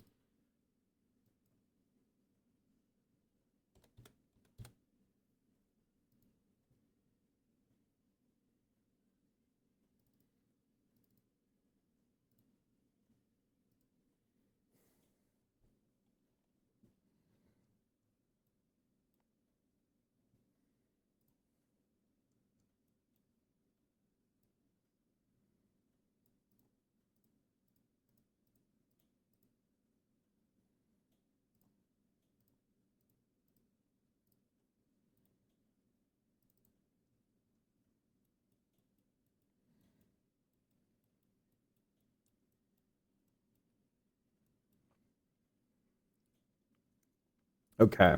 And then this is the point where I'm going to have to do something. So this is the one. So this is creates a couple interesting things. So this is where I'm going to need to create the same rise, but also, well, actually, I need a totally different rise. I need a totally different rise, and I need a teleport. So there's going to be a band here and a piece here that are going to be two completely unique regions. so that they create the rise and the teleport, and then this has a corresponding descend and teleport down to here if moving from here to here. Yeah, that is the way. That is the way we're going to do that. So we're going to completely ignore this, other than to say that we know that this is going to rise an additional 12 or an additional 5. This is going to raise an additional 7.5 feet off of this.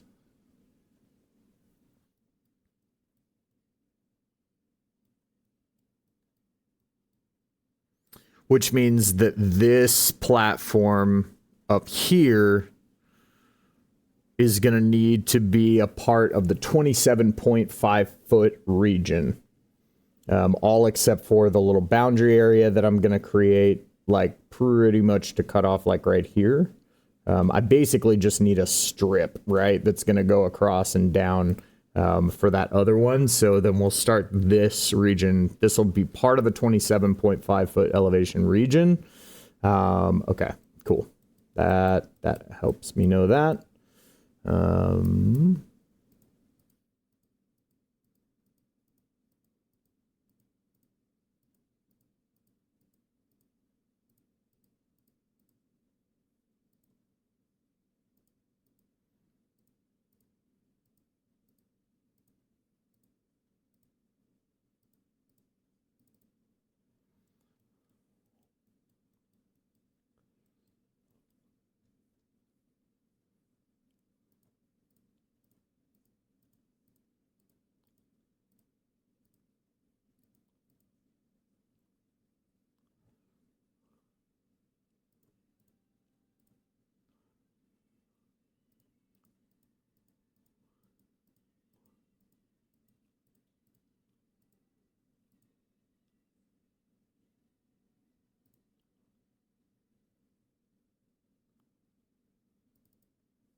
Saw a spot that we missed over here.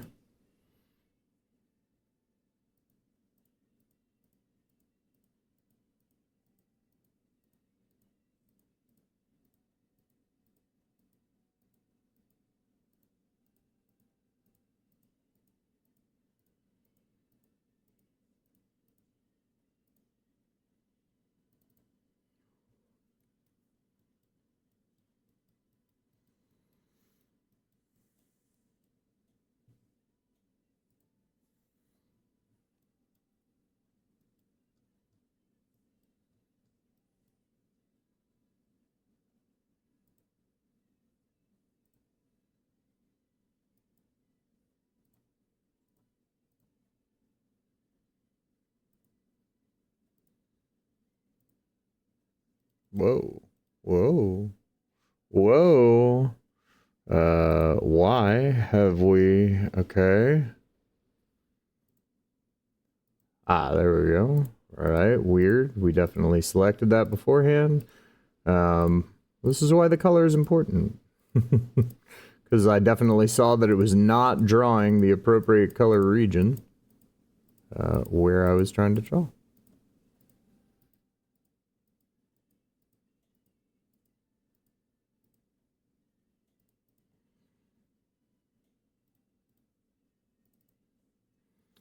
Right.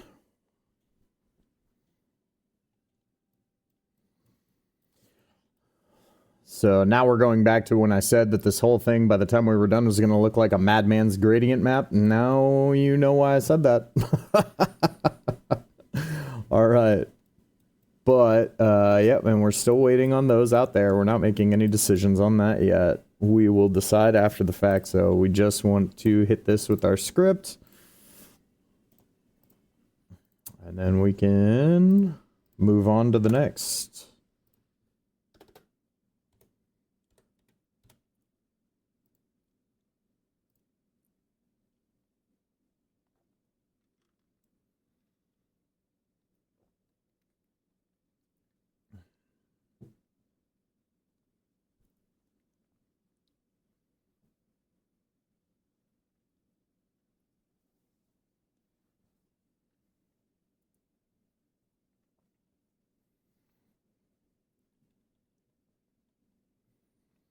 Now, here's the question.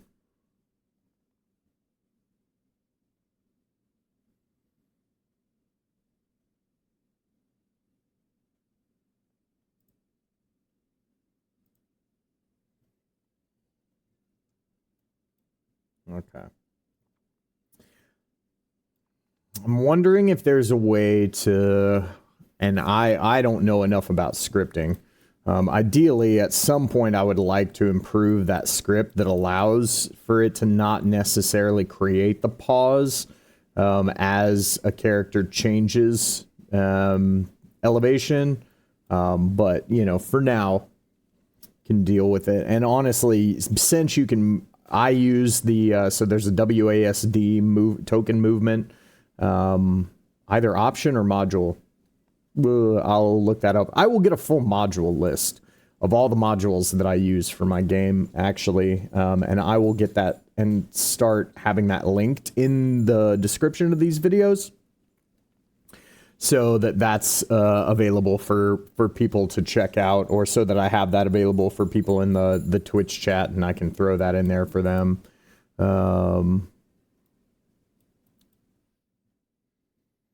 Okay. I also have to finish the mod list for the Baldur's Gate run that my friends and I are doing on Mondays. All right. All right.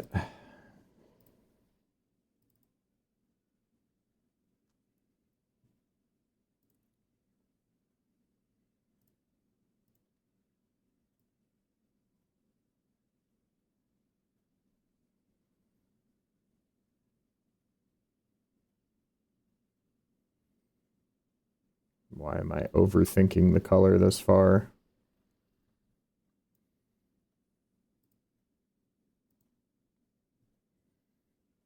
Hot pink, right? And so this is going to be 25 foot.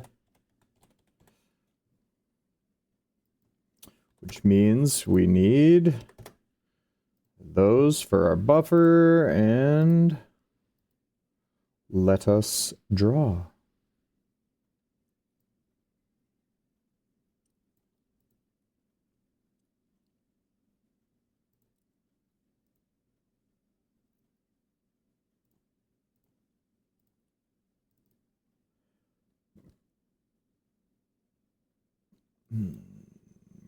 Okay.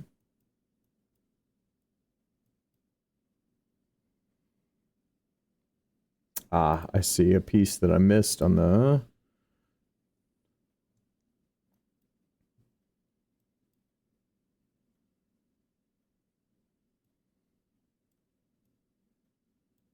Ah, okay. Actually, I see what's truly happening here now. So we'll go here, here.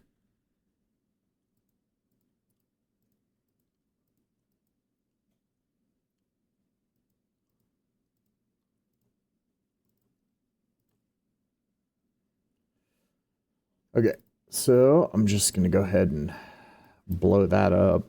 Yep, yep, because I accidentally clicked too many times too quickly. Was not ready to close that one off yet.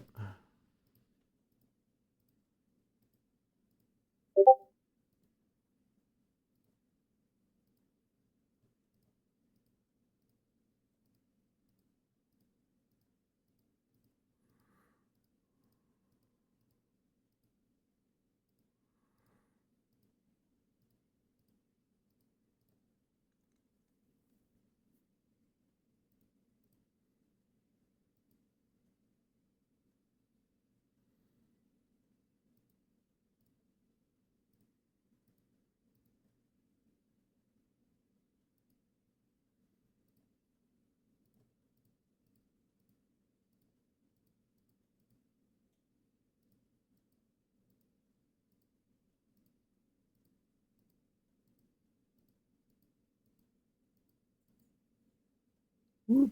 Let's not click our macro button.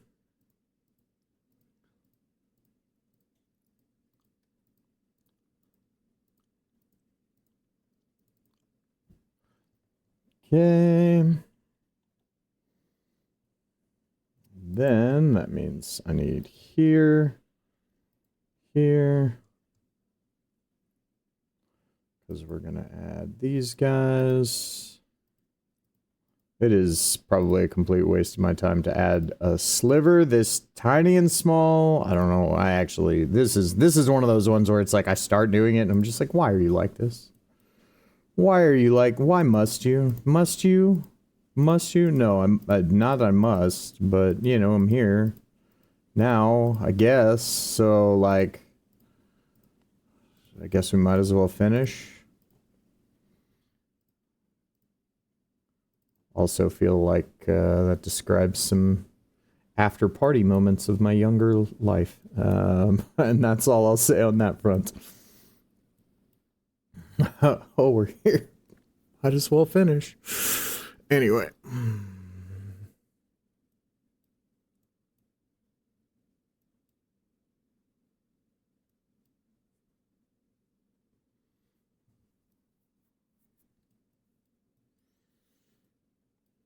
Okay.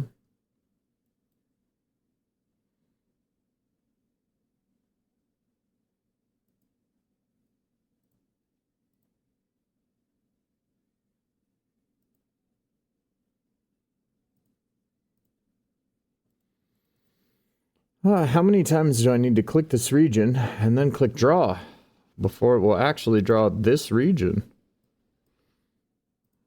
Okay. There we go.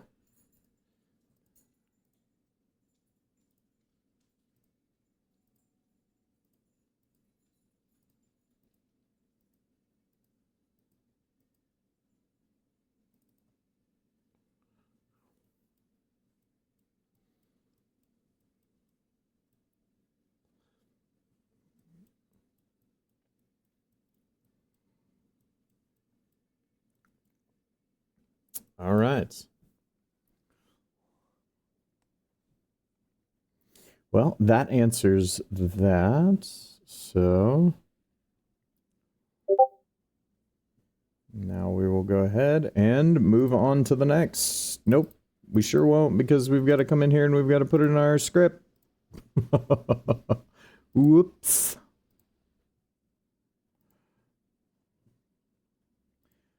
Token enters.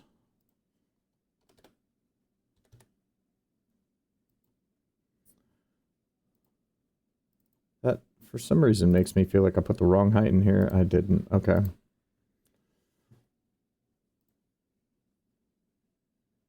I don't need that yet. Get that out of the way. Get it out of here.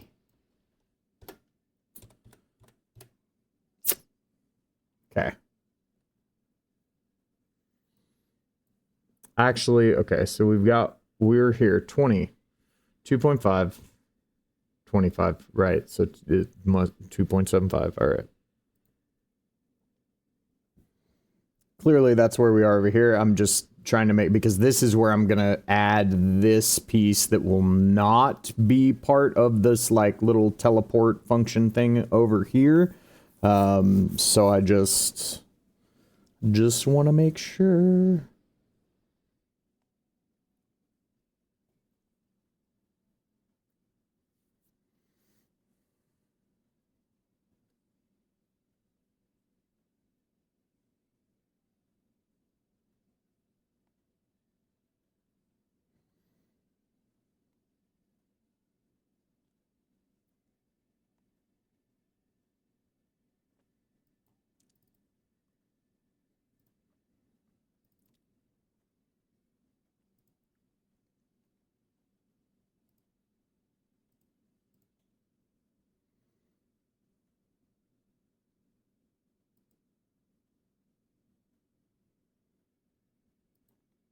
I feel like once upon a time this was smoother, and I'm wondering if this is how I did it. I'm sorry. I may have to go through and change all of these to token moves in, but I just really want to try this very quickly with a few of these before I get that much farther, because I've already got quite a few that this now has to become the thing for. Man, I haven't heard this song in forever. For those of you watching the live stream, this will not be on the recording.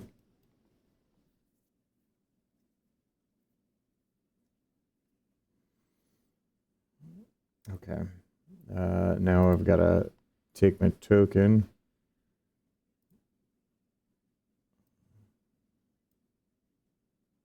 Right. It's going to stop on each one of these.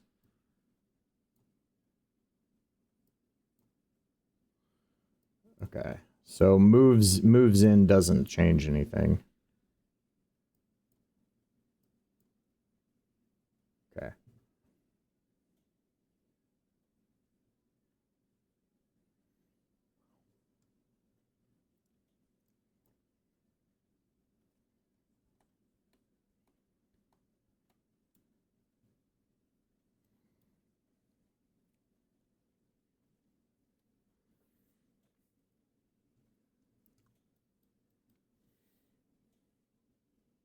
The other reason that I love Foundry is for its like measurement distances, because I have never been a big fan of just the grid map.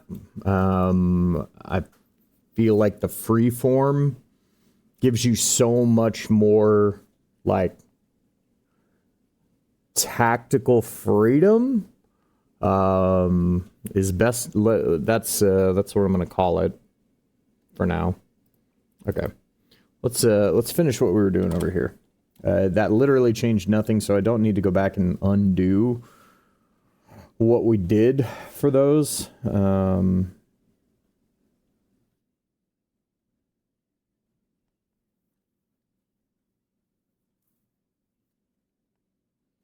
Other than, okay, man, this is, I wish sometimes I was not such a details tweaker.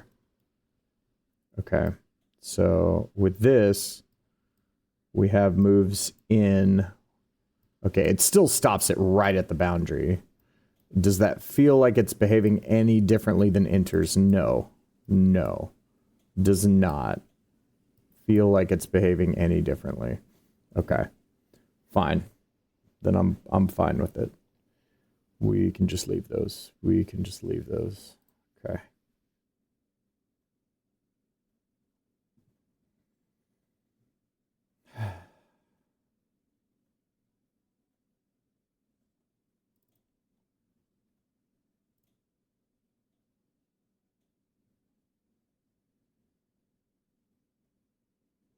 Man.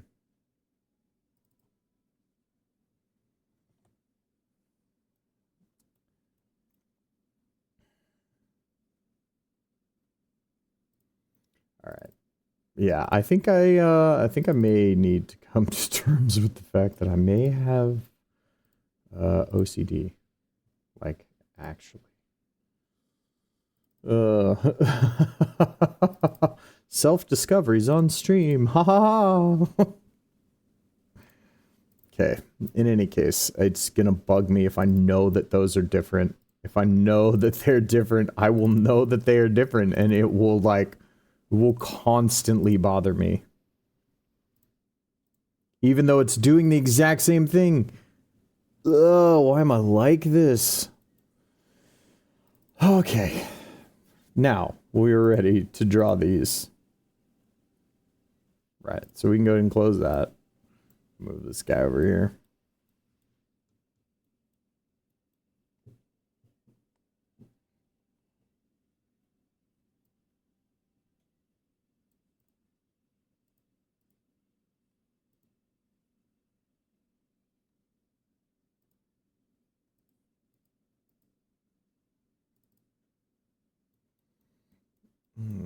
Okay.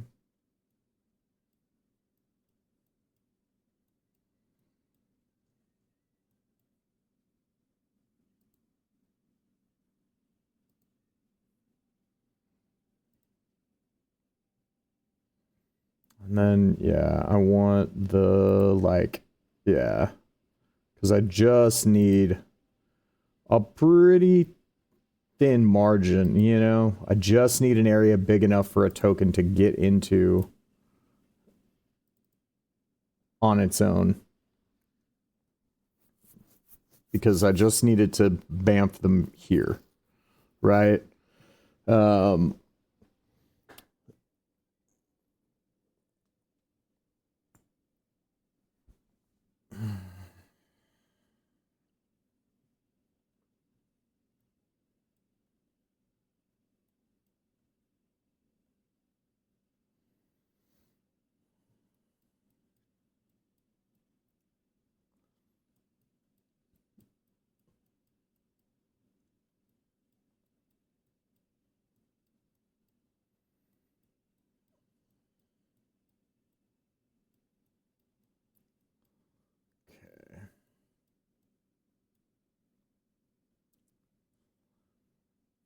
and then the other great part about, yeah, I mean, this is, and I kind of mentioned it before with like the heights on some of this stuff out here, and allowing it to dictate like the heights of these pieces and things like that, is that now it's also going to help dictate as I'm building this up, right? And it's letting me know what height this is at. That's going to dictate what height I set these walls at, and also the corresponding like crenellations or castling along here for sightline considerations and everything. Because yes, I will actually have a separate height for these lower cut-in portions of the wall than I do for the upper portions on there. Do you need to do that? No. No, you don't. No, you don't. Do I even recommend that other people do that? I don't know that I do. Like, I need to do it, but I feel like lots of other people would be much happier if they didn't need to do it. I feel like I would be much happier if I didn't need to do it. But, you know, it does mean that I have taken a lot of time to figure out a lot of little things in here. Right.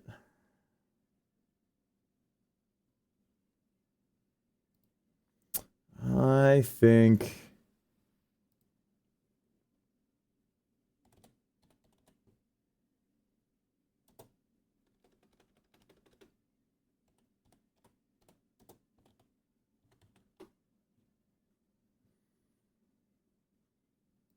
need to change up the vibes here a little bit. There we go.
And then this stair here.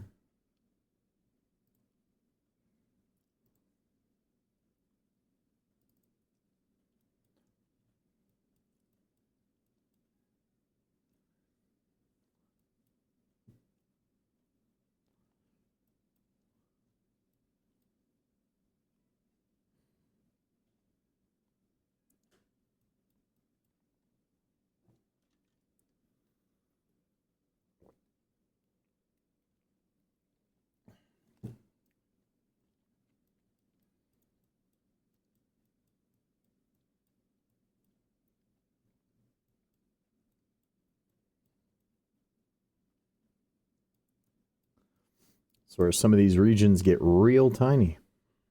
All right.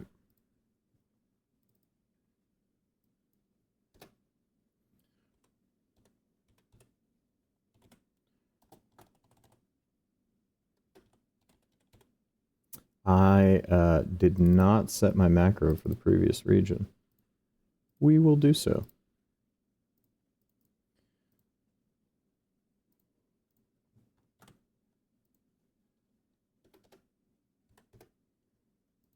And I don't know if I did it for this one. Yeah, I didn't. Okay, cool. Good. Glad that I remembered.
And so, yeah, these I'm not really like, I apologize that I'm not really like talking through a bunch of the details and stuff, because these are just so small, right?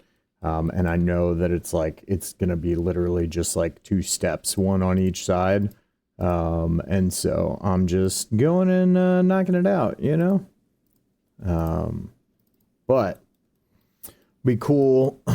I'm always excited whenever I build scenes like this for when I get to do like I almost so weird because I treat it feels almost like construction to a certain extent because I always take a token and do like a final walkthrough so that I can literally like look at all the sight lines happen and change and things like that as I move through the different areas. Make sure everything's like working properly and that sort of stuff. And then I know, bam, all right, this scene it's locked, it's loaded, it's ready to go, and I can move on to the next one. And it's always cool and exciting to figure out what I'm gonna do next.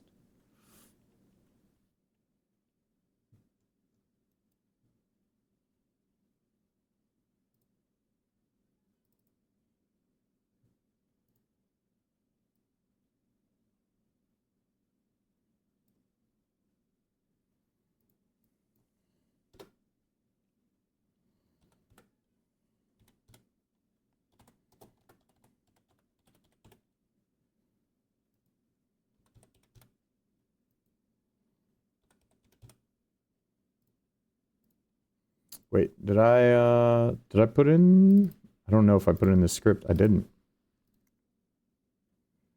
All right. So execute script. Enter.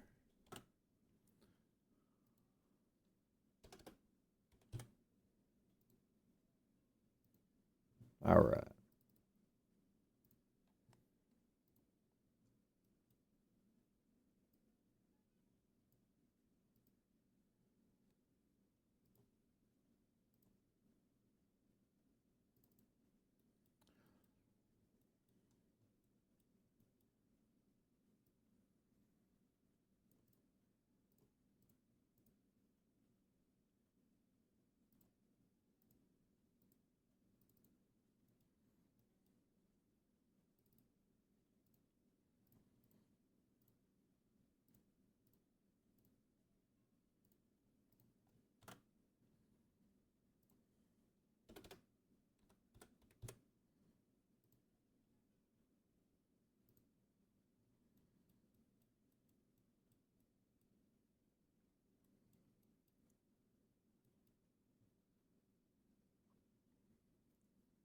All right.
And back to our script.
Okay.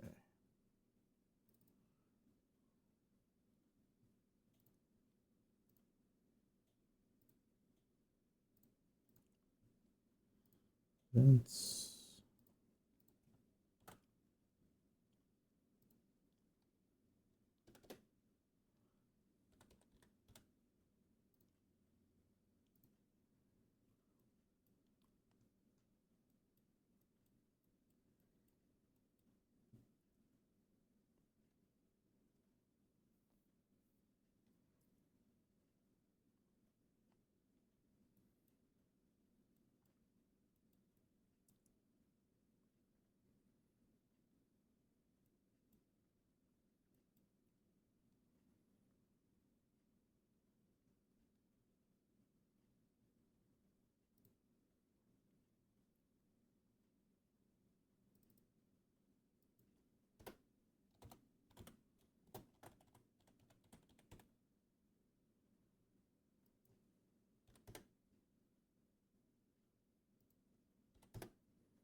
Now we get to actually draw some bigger ones.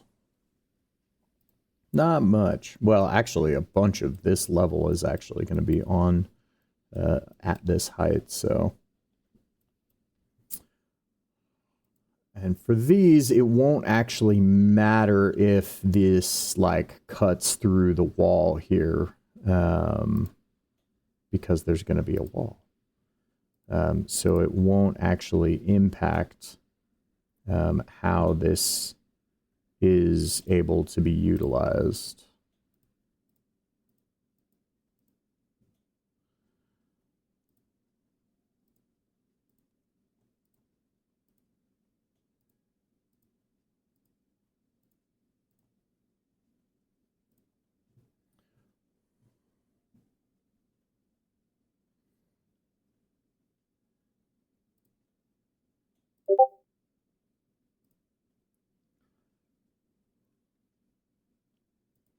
And so this, I can just do like this because this whole thing is going to be on this level.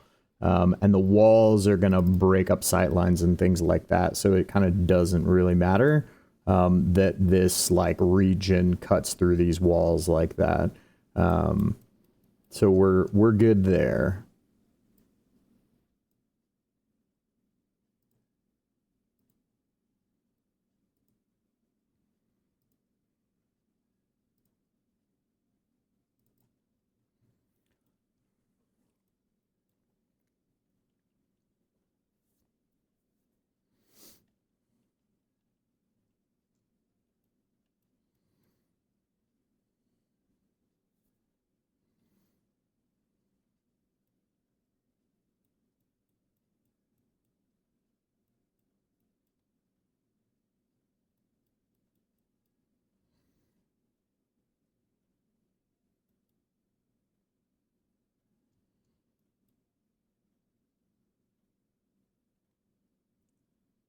Right.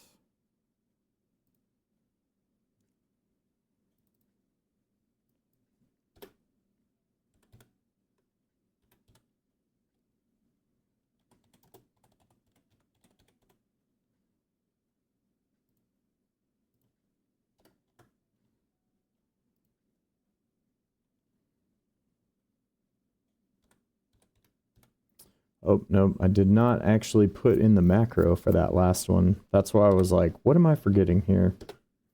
The macro. That's what I was forgetting. What is this 0.25 nonsense? Come on, brain. Work with me here. Yep. Here we go.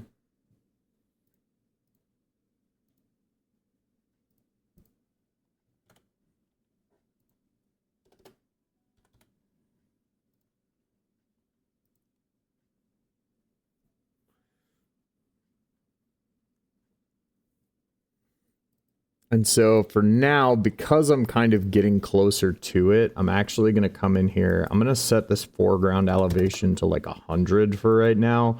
I will come back and I will drop it because it's going to be important that these tiles, right, these ones that are up here that are creating this upper level of this building, exist in that foreground space so that when tokens walk underneath them, well, actually, I have the occlusion properly set on them. So regardless, tokens should be able to walk underneath them and still see inside the space. But we'll see. We'll see. We will configure all of that here in a bit once we're done with all these levels. Or not levels, but regions.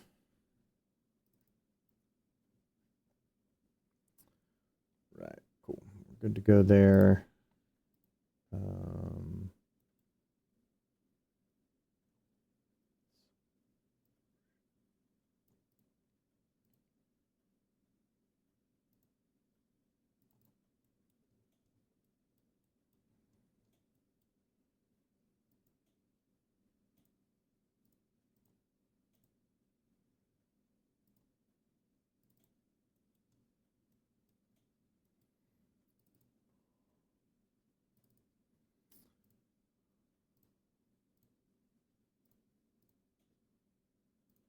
And in case anybody's wondering why I'm like drawing the areas and then going back and doing this script part, like why I don't just do all the region update stuff at once, it's specifically because that became part of my process during 12. I don't know whether version 13 has changed this yet, and I haven't tested it.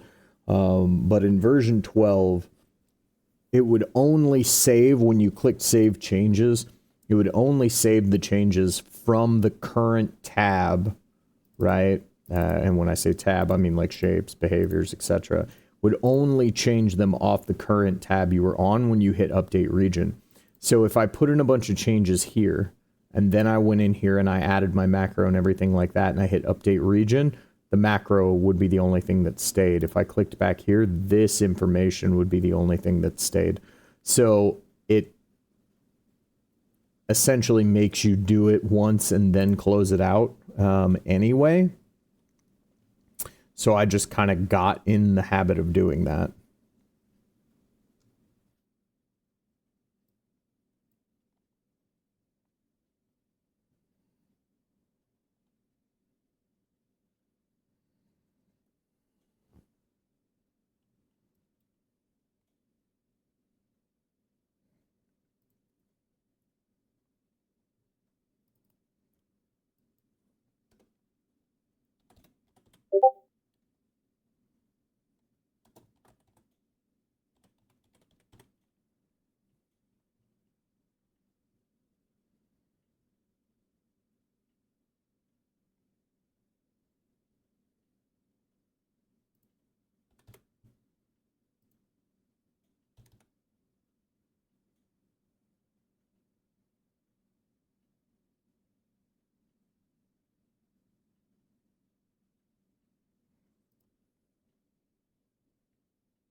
We've reached the point in the stream that the sun is now blinding me through the window. It just... I know that I've talked about that numerous times on stream. The issue that I'm kind of running into is that it's like I kind of either need to get different blinds, in which case if this has shown you anything, if you have been watching this stream, you will know that I am clearly a person that if I'm going to get a different set of blinds for one window, I have to do it for all of them. I have to. I don't have to, but I do. You know? It's like, logically, I understand that that is not a necessity, but I don't know that I'd be able to live with myself if I didn't. So, it's like I either have to decide, all right, am I going to change the blinds in my house because I have bamboo blinds that were specifically created to like diffuse light. And for the natural lighting in my home, they're amazing. And I absolutely love them. But for sitting here at this desk, getting blinded for numerous hours during these streams, it's probably not the best thing for my eyesight long term. So it's like I either need to switch out the blinds or I need to move my desk. But to move my desk, there's not just like a spot that I can move so I have a very open concept home, and there's not just like a spot I can move my desk to in my house without moving a lot of other stuff, because my desk is in my living room, air quoting, like living room, you know, it's in the same zero boundary space as my living room. So there would be a number of other things that would need to shift around the room for me to relocate this desk. Also, it's kind of in the most convenient place for...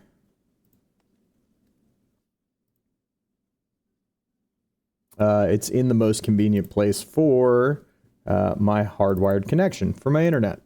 So there's like that reticence to move it to... what are we doing here? Lord only knows. Lord only knows.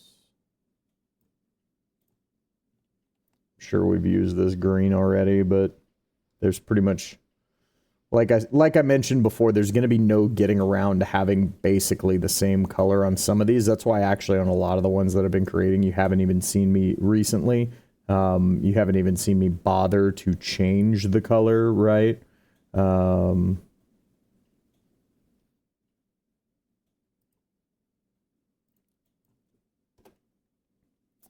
Because it's just like it's inevitable that you're going to end up with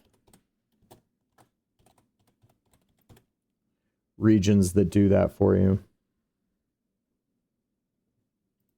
Or you're going to end up with regions that have the same color. If you're doing this many, on a map without nearly as much verticality, you know, I might, or without me trying to create as much gradiated definition. Gradiated, is that a word? We're going to pretend that it is now. If it's not, feel free to correct me in chat or or in the comments. But yeah, trying to create significantly more gradients.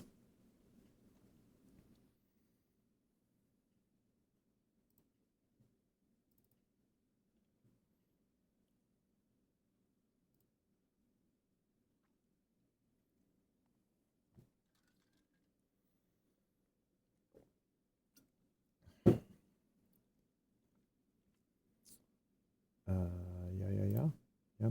Yep. But I could go ahead and plug in the macro now.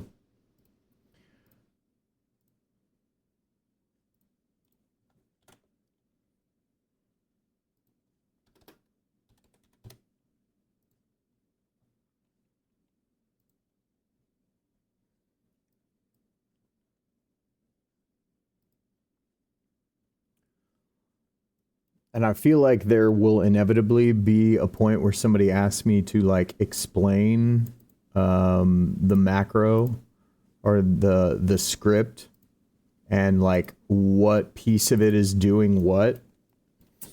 And the tragic answer is I don't have a clue. Other than I know where to put in the height and I know that it works. Because I am not a coder.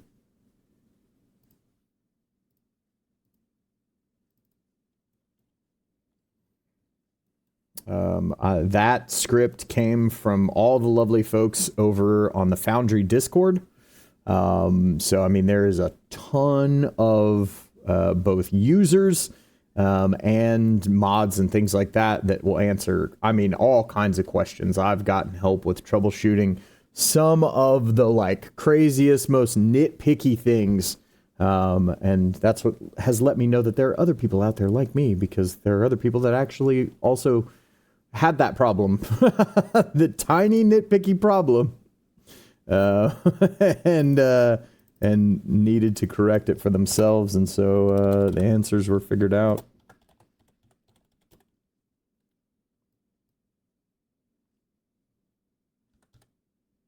Nope. Yeah, see, this is another reason why I feel like it's good that I'm doing this, because this map would have been incredibly different in, like, it would have felt disjointed, I think, in a lot of ways, and not as cohesively flowing if I hadn't done these first.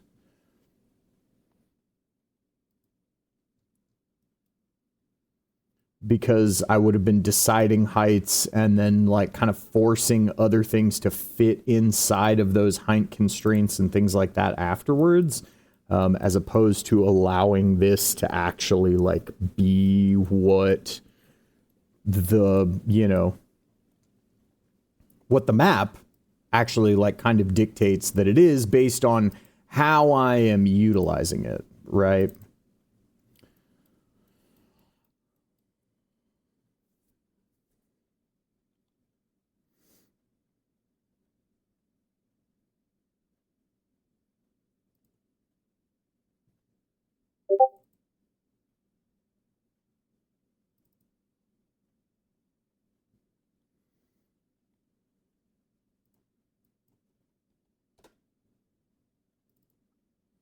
See, right? And then I did this, and I didn't put the macro in. The script, I should say. Except for... Is this actually going to update the reason behavior? I shouldn't have hit that other thing first. We'll see. We'll see if it does.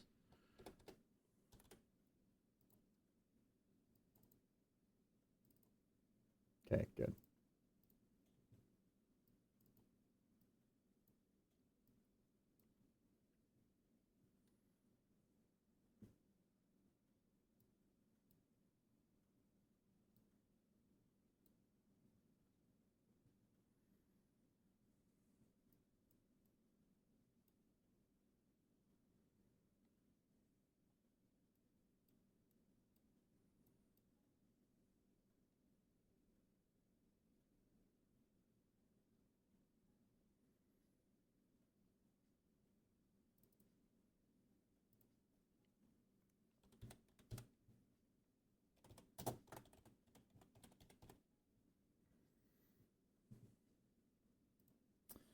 And then we need this to be 52.5 and this one to be 62. Nope, 62.5 fingers. Please play nice.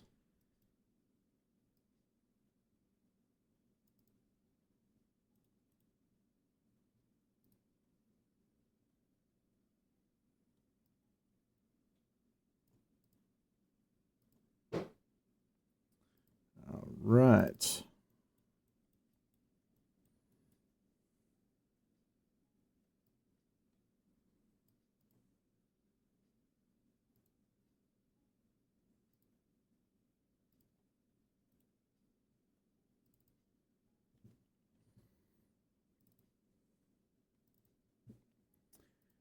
Get our script in there.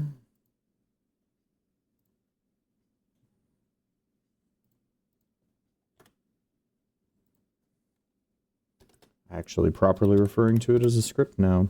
Could have turned the early part of this into a drinking game. Take a shot every time I incorrectly call a script a macro. I'm pretty sure someone would have died from alcohol poisoning, so maybe don't play that game if you hear this idea later.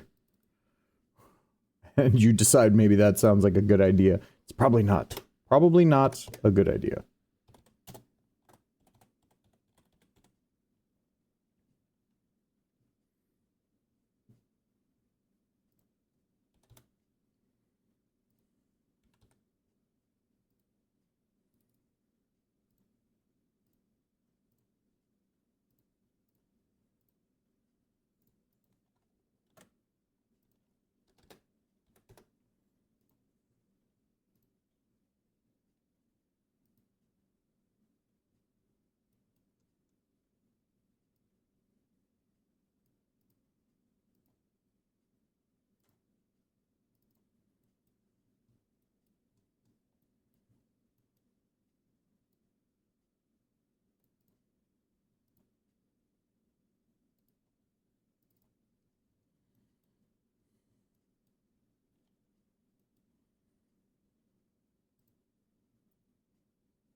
It's 7.5 and 67.5.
And yeah, this is going to be another example of like, it doesn't really matter. I was about to go around that boundary, but then I realized that this is part of the same level outside of this door. So it doesn't really matter whether it cuts through that wall or not.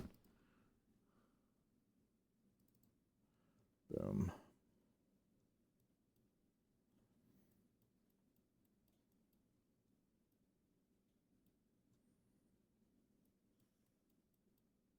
Okay.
Did we already get the, no, we didn't. Okay. The script.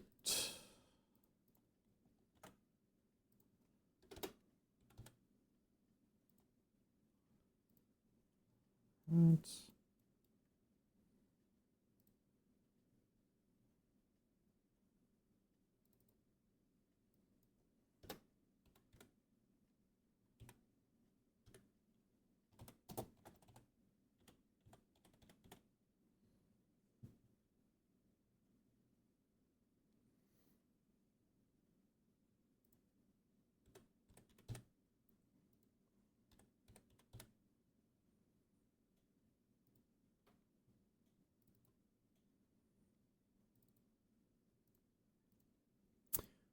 Get our script in there.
Right.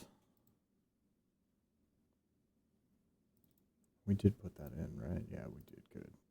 Cool. Yeah, this is going to be right next to that other one, so don't really have much of a choice but to go ahead and change it. We haven't used something orangish in a while. We're in Texas, right? We'll make it burnt orange. Good old UT orange. Also, I think the University of Tennessee's colors, interestingly enough.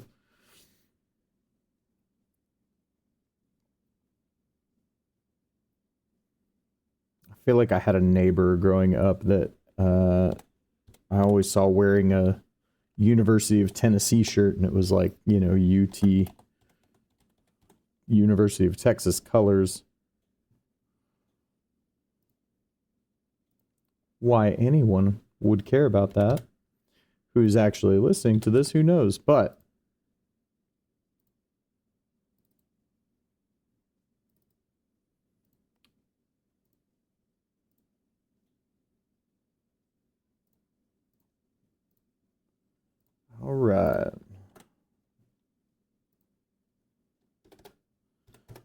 So there is that update region, and this is going to be another one of our more involved regions.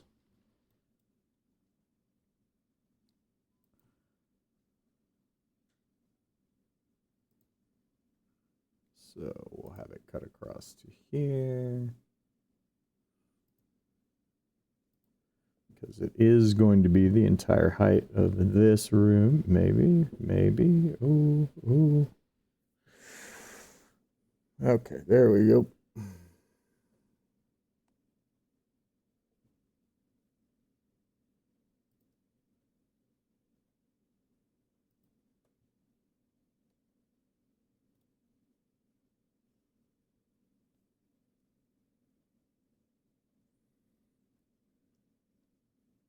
I'm like losing which parts of this are the internal actual like map wall and which parts of this are the tiles above. I think I got it. Yeah, I got it.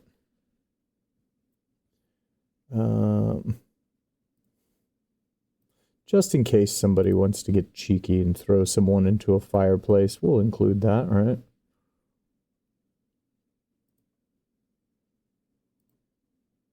Not that it will matter, because in reality, like I do these levels like this for kind of the visual perspective of being able to very quickly like look at it and see, okay, well, everything there is kind of on the same level when I'm looking at or when I say level, I mean height. I should distinguish because there is a levels module that does actually have you like assign levels to things, and that is not what I'm talking about here. I do use the levels module, but I talked about yesterday, and you can go back and check that out there. Essentially, I don't use it usually unless I am actively looking to create multi-layered scenes, in that I want the map to transition from like one like actual map to another as people ascend and descend levels. So like a building with a basement, or you know, a multi-tiered city, for example, would be good examples of when I would actively use the levels module, because I would then essentially make each of those maps a different tier, if you will, and then I would go in and assign it to where it occludes when you're beneath it, and so that way, depending on the height that people went to, it would transition them into that level, and they would then see a different map. So they would see the basement map and see that, but I can do that all within the same scene, not having to turn each level of the map into a separate scene. Though something I am going to experiment with is to see, because they have another module that I have called multi-level tokens, and initially it was kind of supposed to work to where you could have the ability to like show tokens through other parts of maps or scenes within the same scene. But the last time I attempted to utilize it, it was not working, unfortunately.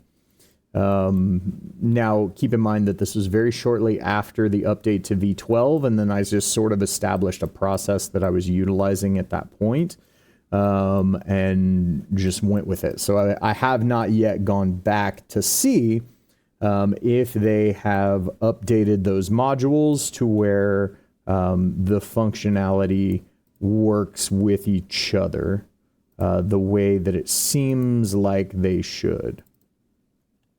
But I know that the module creator for multi-level tokens at that time was having to take some time away, which, you know, a lot of these people that are doing, sometimes it can be annoying when a module creator won't update their module for a new version of the system or whatever. But the other thing that you need to think about is a lot of those module creators like are getting literally nothing.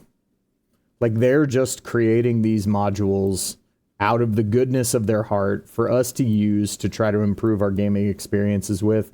So you've got to give them a little grace. And, you know, they're not beholden.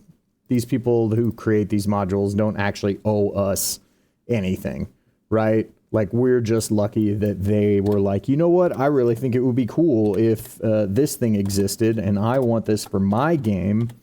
And so I'm going to build it. And then, you know what? Since I built it, I might as well release it to people. Well, you know what? Go, you guy. You're awesome. Thank you for doing what you do. But a lot of times that also means that because these people are essentially just doing it out of either the goodness of their heart or because they're doing it so that they can have certain functionalities within their own games, if they're not updating to the new version of Foundry, right?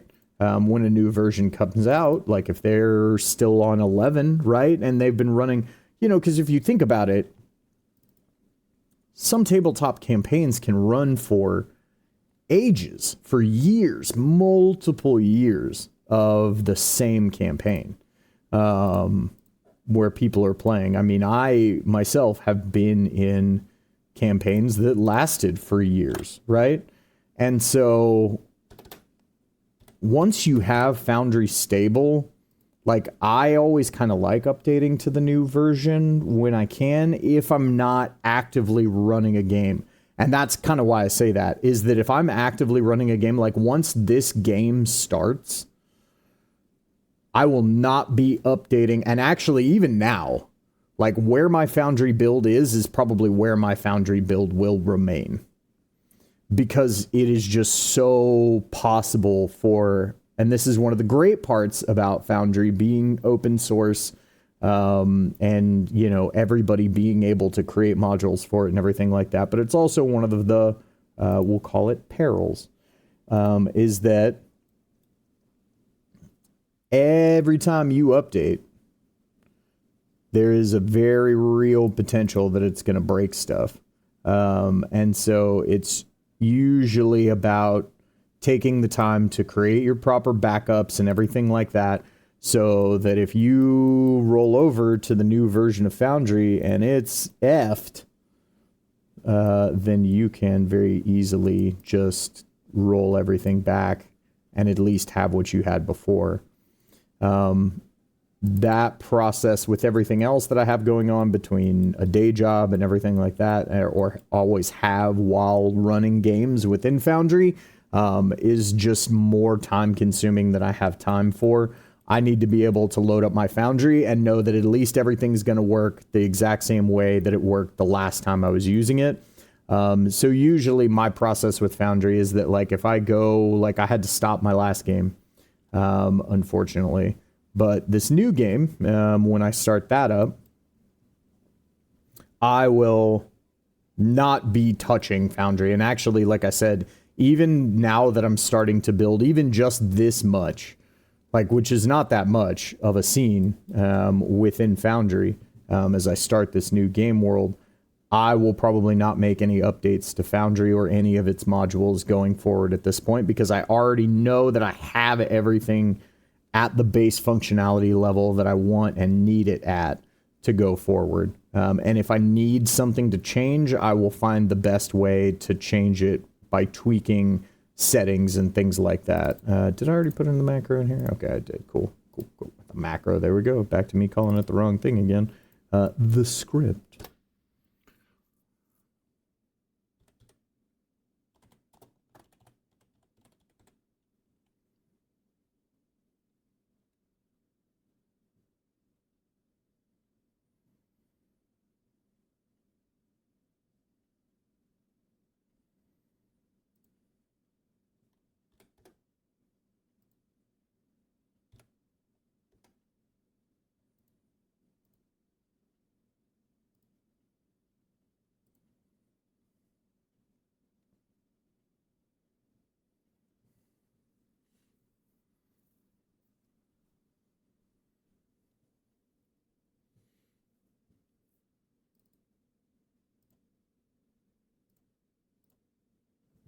Right. Let's get our script back in here. Because, yeah, the most important thing I have found for running games within Foundry is that your build sort of be stable for what it is that you're doing. And once you've got it stable, then, you know, you might as well just keep rocking with what you've got.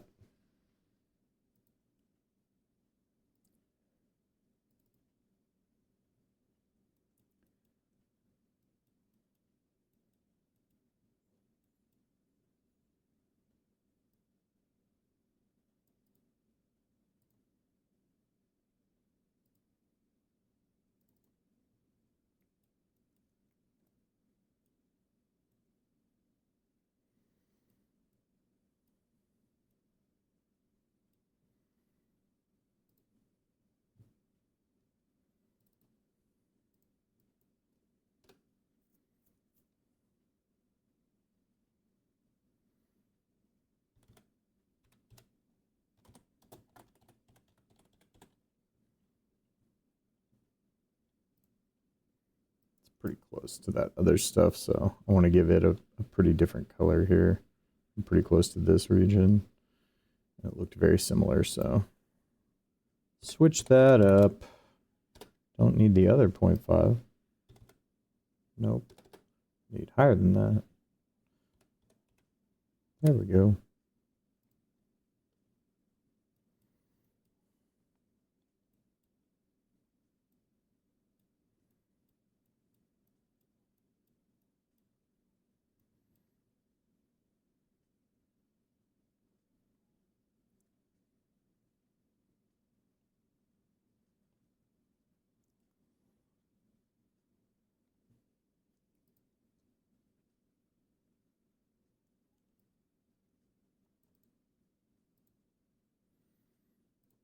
Right, so just kind of looking at our time here, looks like we might actually go ahead and finish up all of this elevation stuff today.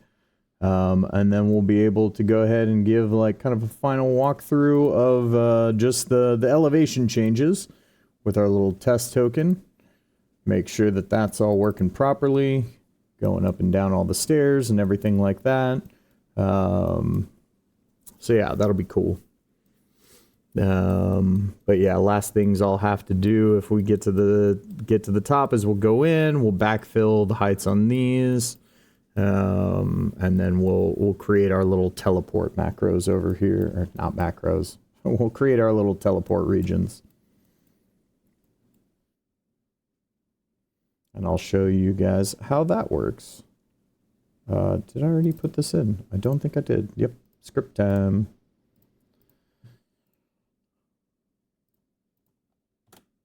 Right.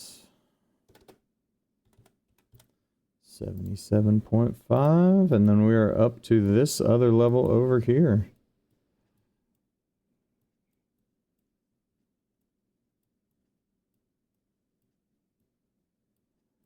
Okay, so that's interesting. In that as I'm looking at it, I'm gonna have 1, 2, 3. Okay, so this is actually something that I wondered looking at this map and this is like I said, this is crazy nitpicky detail. And I'm certainly not gonna like not use it because of that, but I've got 3 steps left over here, and so that means that we're gonna be at whatchamacallit. We're gonna be at 70. I suppose I could make this like that would actually be interesting and kind of neat. We could say that this was kind of a ramp. There's a couple ways I can do it, but essentially I'm going to be 2.5 feet height off region-wise. If I just continue to follow the gradient up, I'm going to reach the point where I'm filling in this top at the same point where I'm at this top step here. So I can either say that there's like a slight portion over here that's like ever so slightly higher, and maybe there's like a slope up here, right? Or I can just say that this top step is part of the same thing. And that's actually probably what I will do. Because it's just why. I don't need to be that nitpicky with it. And also I don't need to be that cute with a like, oh, well, here's a part where it slopes. Even though the whole rest of the top of it is straight.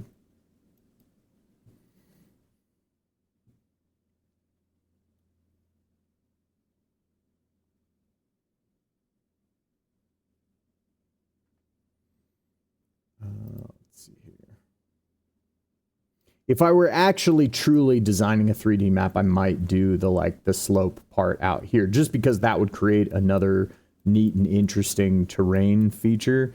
You know, but I just don't think that there's going to be enough call for it on something like this in a 2D capacity.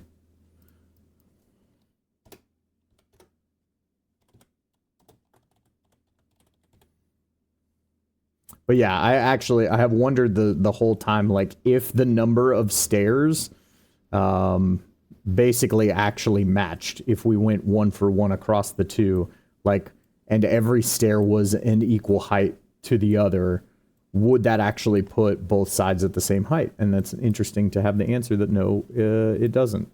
It's interesting to me and me alone probably, but I find it interesting.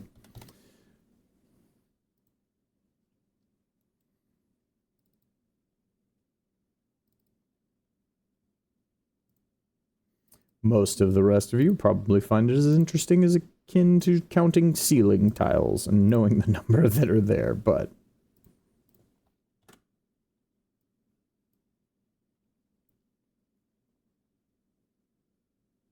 I'm just always very intrigued and maybe enamored with details. I just find the details of things so fascinating.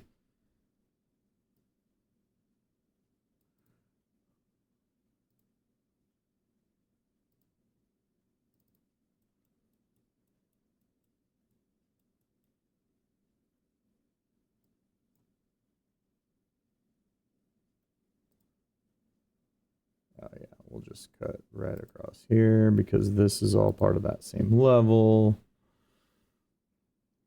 Boom, boom, boom.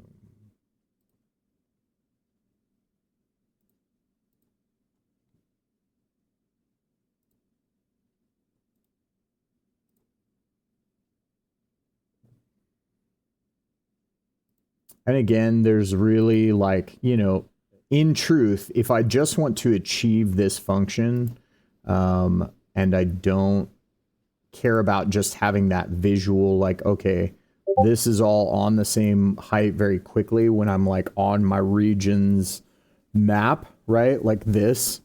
Because that's just, I find that useful when I'm thinking about the encounter design, right? And like, because this is going to be the scene of a fairly large scale battle that is going to be the very beginning, like the opening to the campaign. And so from an encounter design perspective, I like being able to see like where like sight lines are compared to one another and know like, okay, well, this area is actually looking up at this area and down at this area and all of that, you know, like which areas are really looking up and down at what other areas. Just having that very quick visual reference to do that, knowing that like really if we're looking at each of these areas as tiers, that height wise it goes from here to here to, or so here to here to here to here. Like I like being able to just see that very quickly.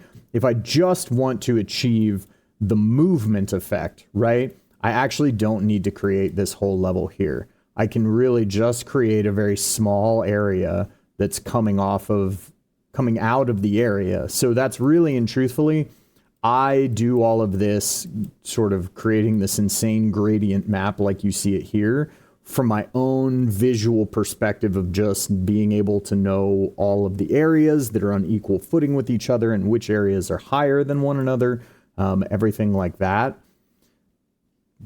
But really and truthfully, you only need any of these regions at points where someone would transition from one height to another. So the truth is that I could have just actually created fairly small areas right at the edges of where all these seams meet if I want people to be able to go up and down.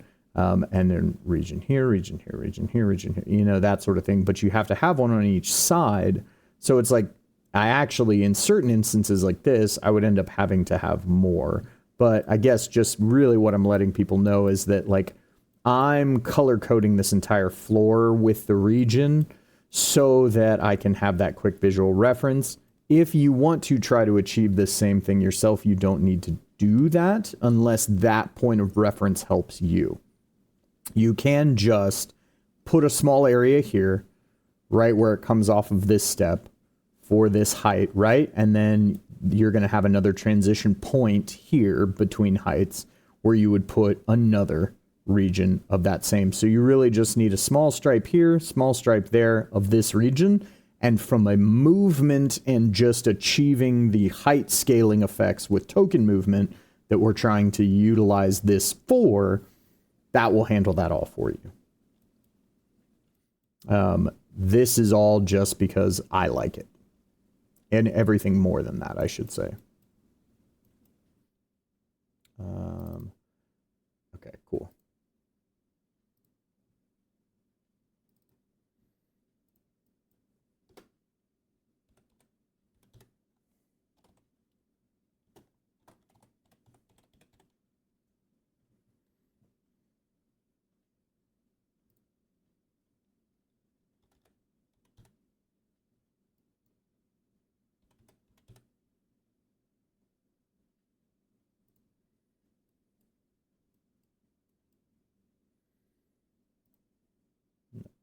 Go ahead and just get the script in.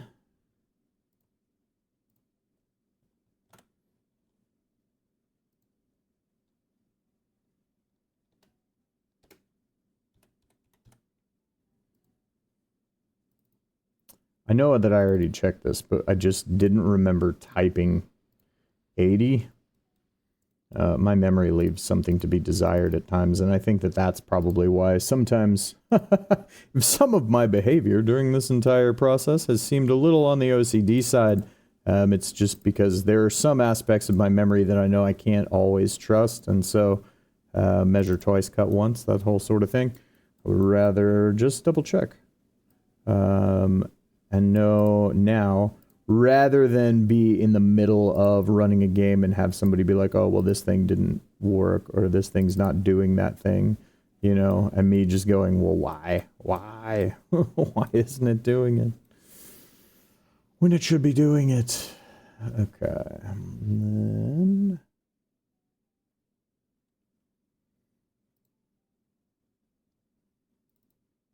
Alright, I'm sorry, that color's too close. For being that close, we'll go with blue. Blue's fine.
Yeah, and then we're just going to include this stair here on the same height.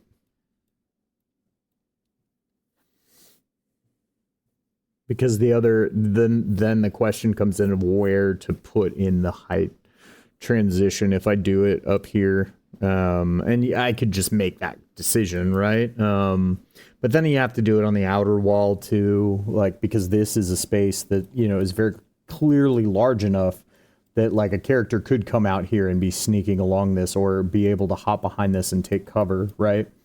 So those are all of the aspects that I am thinking about and considering. Did I already? Okay, cool. We already got our script, so then let's get this final height layer on there. So our battlements stand at 87.5 feet.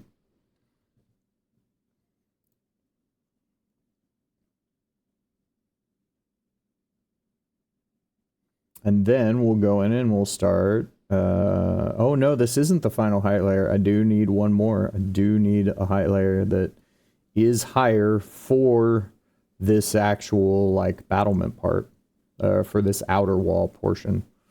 And that will be the 90-foot layer. We'll see.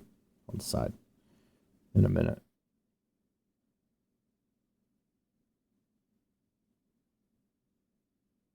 Actually, I don't think I'm going to put a layer on that because the wall that I'm going to have there is going to handle a lot of the visual occlusion piece of that for me, because none of these regions are going to do anything to visually occlude anything for us. So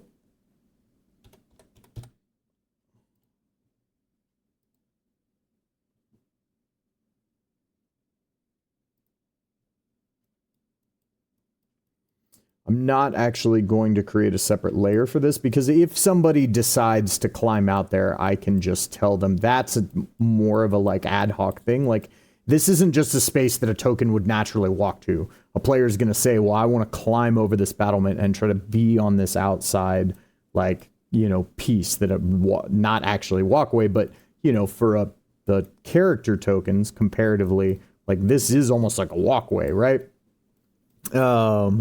So that's a thing that we can just handle ad hoc during and setting the additional height to what that would represent if you are in fact standing on that outer, air quotes, walkway.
Oh man, that really sucks. That really sucks.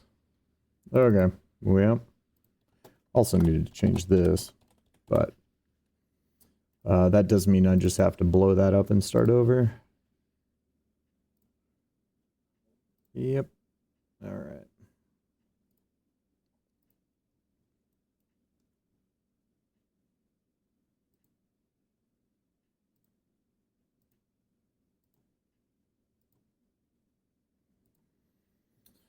Just start from this side. That was one of those examples of when I mentioned that things like that can get a little wonky sometimes with like the height and stuff. That is a perfect example of that.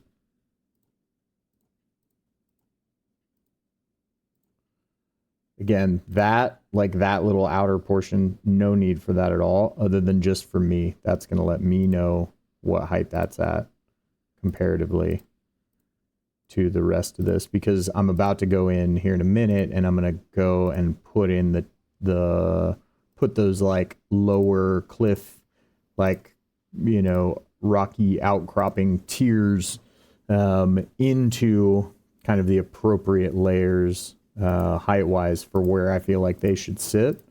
And so knowing that that piece right there is already part of the top is just going to make that easier, and knowing what height that already sits at is going to make the judgment call of where the other rocky outcropping tiers are going to like sit beneath it. So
and then same thing with this part here. Knowing that all of this is part of this same sort of rocky shelf tier is going to help me. And I don't really care. Well, I am going to care about that wall piece there, just in case a player does decide that they want to move there. I don't want it to, when we, you know, adjust the token over the wall or whatnot, I don't want it to like do weird, wonky, reset their height stuff. So I will just go in and create a hole for it here in a moment.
right, guys, well, look at this.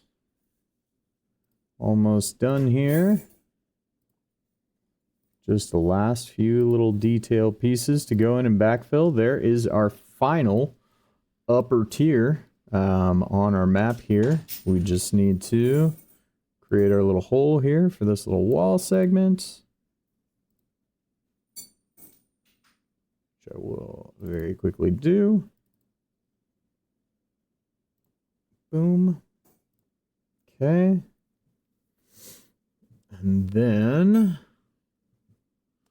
let's see here. Did I already do this behavior script? I did not. I did do it on the last one though, right? Let me see. I did. Okay, good. So let's go ahead and put this in.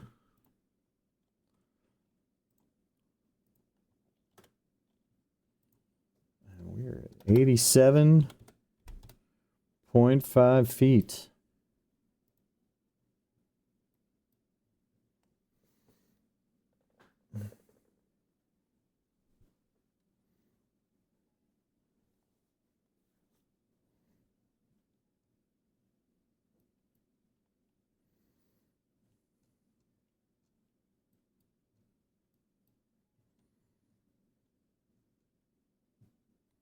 All right, so now time to create our special little regions here. So this, we'll go back to the selector. This is at 20 feet elevation. So that means I need this one here at 22.5. And then this one at 27.5 because I want it to match, right? Even though there are some multiple steps here, I'm just going to create this whole next thing is going to be the teleport, right?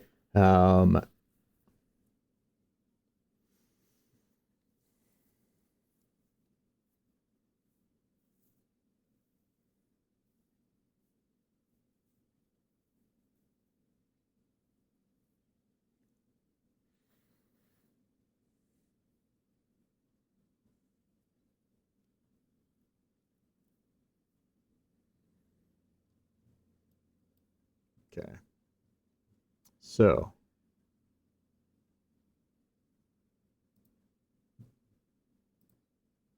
region, we're going to call you right stairs teleport up.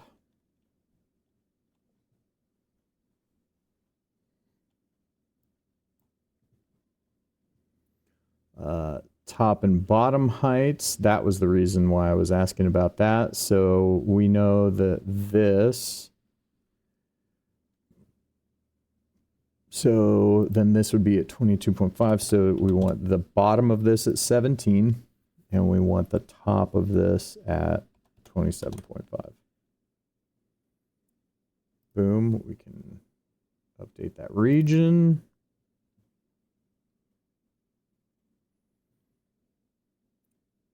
Behaviors.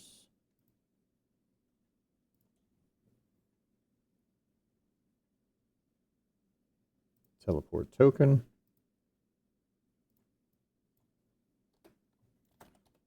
Climb stairs. We're just going to call it that.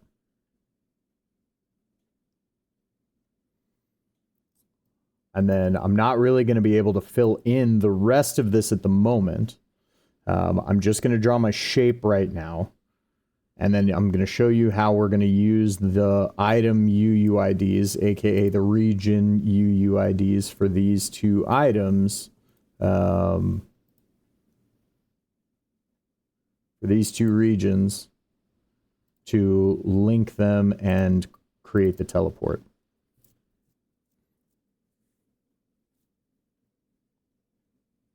All right.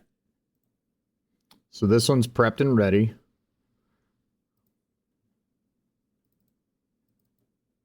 And then we want right stairs teleport down. This is going to be at 27 feet height, so we're going to do 22.5 here, 32.5 here.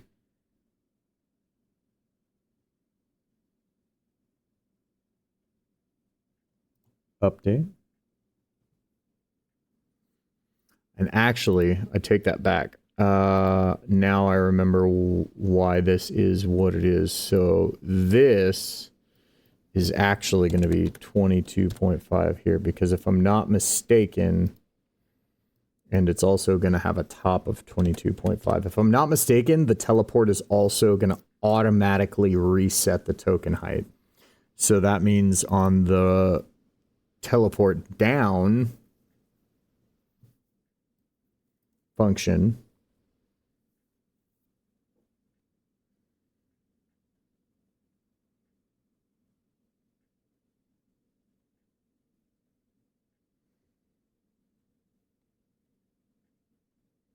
I want this at 27. So this one has to be exact, the top and bottom, if memory serves, because it's going to handle the height set for me also. And if I do it that way, then there's no reason not to. But the seam has to overlap here. Is that right? All right, we're gonna test it in a minute. It's been a minute since I've done one of these, and so gonna have to do a little bit of testing to make sure that it works the way that I think it does. Still.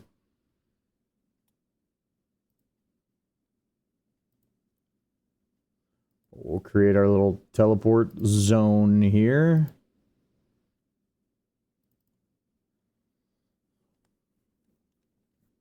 Shape's a little janked, but doesn't really matter. And then we can create our behavior here. So we're going to do teleport token, create region behavior. Right, update. All right, so now I need both of these open. So first, we're going to rename this to right stairs. What did I call the other one? All right. And we'll call this descend stairs. Update. All right. So now I'm going to take this and then hit plus, right stairs teleport up, and then allow choice. I'm going to select that because now it's going to queue, do you want to, right? Because the downside of this is I'm just going to have to play this off as like kind of a walled off area unless you're here or here, right? And so this is going to consume movement. So basically I'm going to say if you're doing this, that's going to use the remainder of your turn to go from here to here. So you're not going to get whatever action or anything like that, right? Because we're using this for the functionality of the map. I don't want this to be some movement abuse thing that's like, oh, well, I'm just going to bamf back and forth and yada, yada, yada. So this movement isn't going to be free. The easiest way for me to do that is say that it will require your action to transition across there. We're just going to say it's long enough that you've got a dash. Unless, you know, and then I can make the ad hoc case if somebody is playing some monk with insane movement speed that should be able to get there with the remaining movement speed that they have and that sort of stuff. But if we break out the measurement tool here, right, then we can see that this is, you know, from here to here, that's 65 feet. It's not actually the measurement tool, but it works. I needed to alt click. Anyway, we can get into all of that later. As I get used to Foundry. When you're on the token controls, I think you can control, click, drag, and it will give you a measurement. It's alt click drag or control click drag, one of the two. Okay, so in any case, right. So there's teleport up, and now I need to do the same thing over here. I need to take this UUID, right? I need to enter that here. Teleport down. Update region, update behavior, update region. All right, so now, if I've done this properly, which I believe that I have, I might need to do some final adjustments to... I do need to edit. So this needs to start at 20 because a token entering the space is going to be at 20 feet coming off of this step. So it needs to start there so that it can catch the token moving in, cue the do you want to teleport, and then bam, they should go to here. That's right. I knew that there was something that felt wrong about that other one. So we'll go ahead and take our token.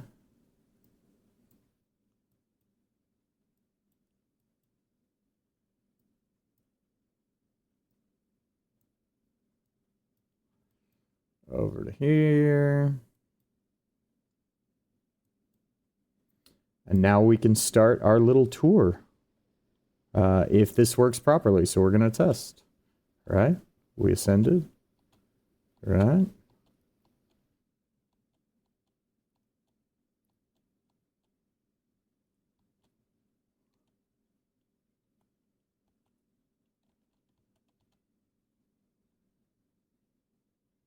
Ah, I forgot to set the ask. See, this is why I test. This is why I test. I forgot to set the ask, right? So behaviors, climb stairs. Yep, allow choice. So now let's go back to our token. All right, so I'm at 20. Move in.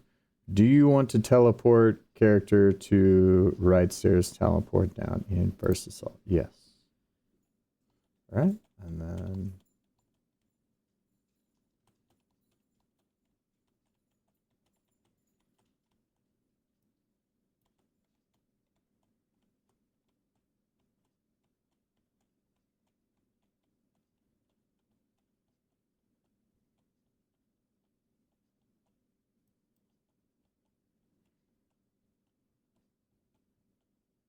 all right. So our heights are all working appropriately. Now I have no walls in place, right? So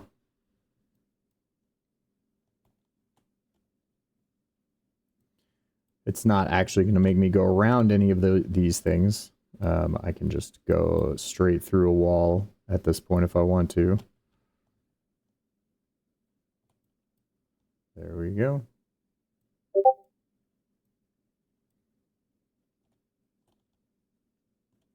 And yeah, with the arrow keys, using the arrow keys for movement, it actually doesn't really... I mean, there's a very ever so slight stutter, but if you just hold the movement key, then...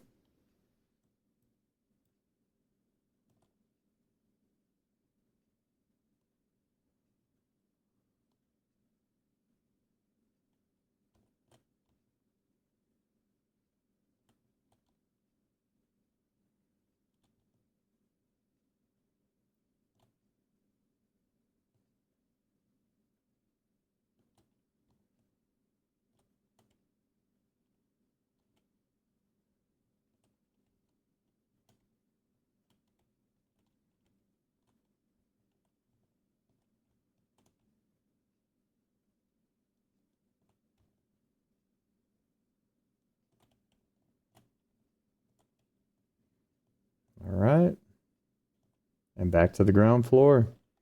And there you go. Seamless movement. Well, I guess not seamless. There is a little bit of, like I said, the stutter and that sort of thing, but that is going to adjust the sightline. So that means we were only about 3 minutes away from where I would have been ending otherwise. And And I am going to off stream go ahead and go in and backfill like the heights on these other pieces, but you know, I think you guys have definitely seen enough of how to draw regions, right? In Foundry, that there should pretty much be no question about that part. So the next time I hop on, I am going to save working on this scene, probably for my next stream. So I will be back and we will get into building walls because I want you guys to be able to really see this whole scene come together from start to finish. So the only thing that I'm going to change is, like I said, I'm going to backfill the heights on these guys here. But I really appreciate you guys. I hope that you are having a happy new year thus far. I hope that it has been a good day, good morning, good evening, good afternoon, whatever the case may be for yourself. I greatly appreciate you just being here, watching along, listening in. If you're hearing these words after the fact and it is not New Year's, well, then I hope you had a happy New Year's. I hope your New Year's Day was good to you. And I appreciate you as well. So only 2 followers away now. Still 2 followers from being able to meet my affiliate goal for Twitch. So super excited about that. So if you would be willing to drop a follow, I appreciate it. But you can also, of course, if you're watching over on YouTube, like, comment, subscribe. If you want to see more of this, definitely subscribe because this is just the beginning of a series of streams where I'm going to be going through and constructing this scene bit by bit, right? So that everybody can see each individual piece of it. And I will probably just in general kind of keep my hangout streams to things revolving around Foundry and building scenes for D&D and that sort of stuff. Not that the discussion needs to be on that, but it just, you know, makes something useful out of my time while I'm also able to hang out and interface with anybody who wants to come and hang out. So beyond that, what's today? Today's Thursday. So tomorrow is FPS Friday. So I will be back tomorrow with some Battlefield 6. I'll be hopping on with Reaper, and we will be getting down on that. So if you want to check out some Battlefield 6, definitely swing by the channel tomorrow, and Reaper and I will be rocking and rolling. But for now, we are going to find somebody that we can raid. All right, let's see. Let's see who we've got here.